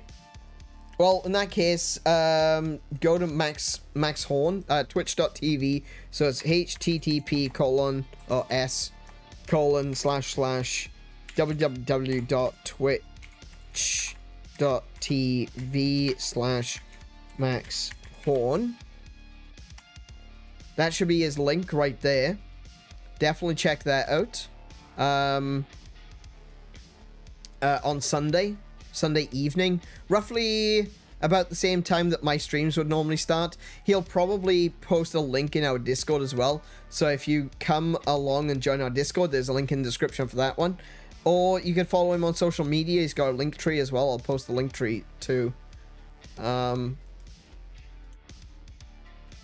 Oh, page you were looking for does not exist. That's useful. Okay, never mind. Max, you need to update your stuff. Bloody hell. Anyway, yeah, keep an eye out in our Discord if you're a member of our Discord. He does post when he's going live in the self-promo channel. Yeah, it is. It's twitch.tv/maxhorn. Okay. So, yeah, come along, check that out. Come and have a listen to Max Horn. And, you might hear me shouting at him from the audience. Alrighty, so I'm going to be back tomorrow with Corpse Party. It's going to be the final chapter. It's going to be chapter 5, and that is going to be it. And I'll tell you at some point during the week when we come back for doing another episode of South of Midnight. So we'll get that sorted out as well. Aside from that, and aside from that one stream that we will be coming back with, I will be taking a break for the next week.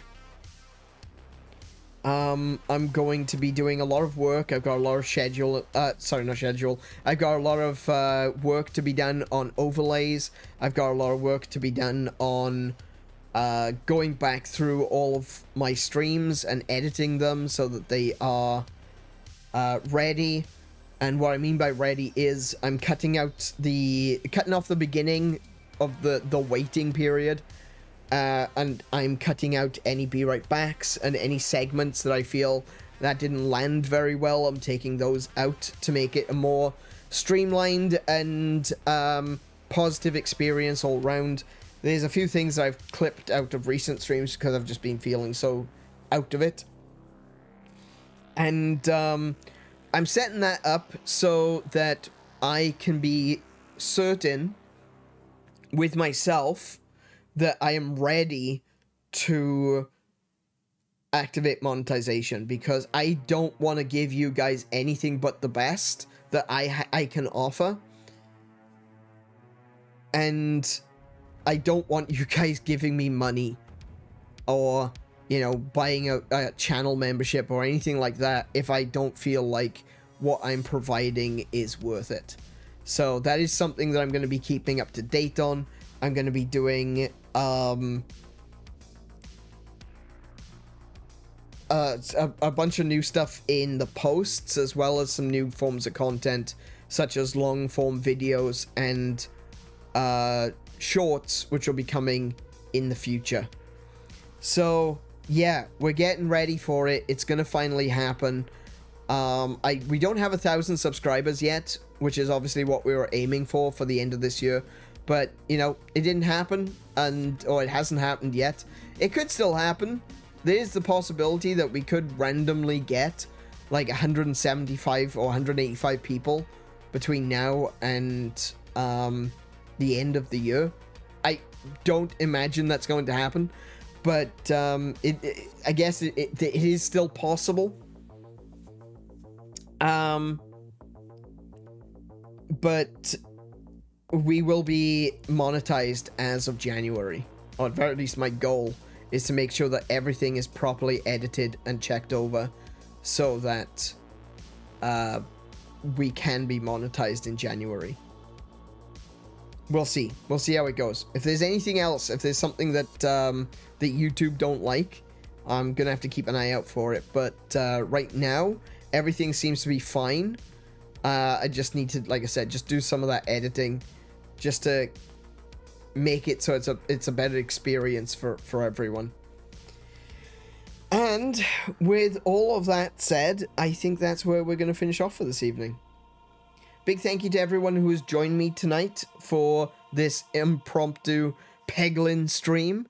Come join me again tomorrow for Corpse Party Chapter 5, the final chapter. If you've enjoyed tonight's stream, consider leaving a thumbs up to let YouTube know that you liked it.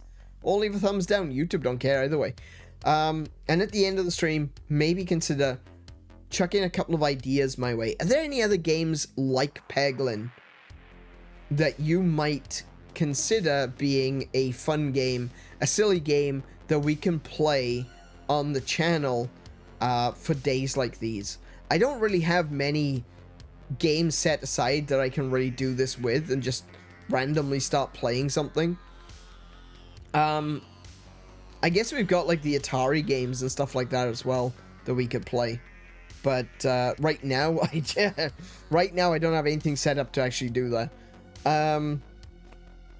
Yeah. So if you got any ideas, if you got any FTL, oh my goodness, does it? I thought FTL takes a bit longer than a few hours though. I mean, if you suck at it, no, it doesn't take more than a few hours.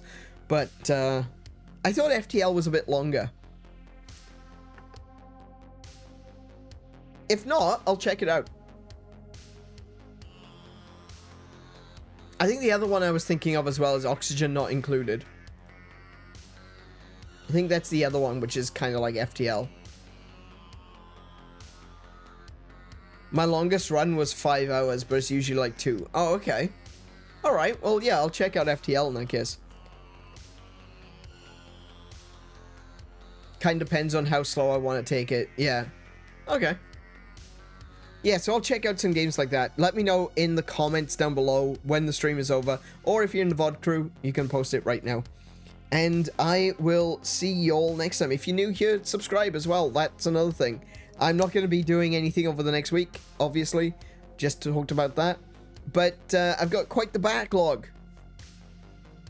Feel free to watch it all and comment on everything. And don't forget to hit the like button on all of that as well. So be good to yourselves, be excellent to each other, play more video games until I see you. I wish you all peace and high scores. Good night, everyone.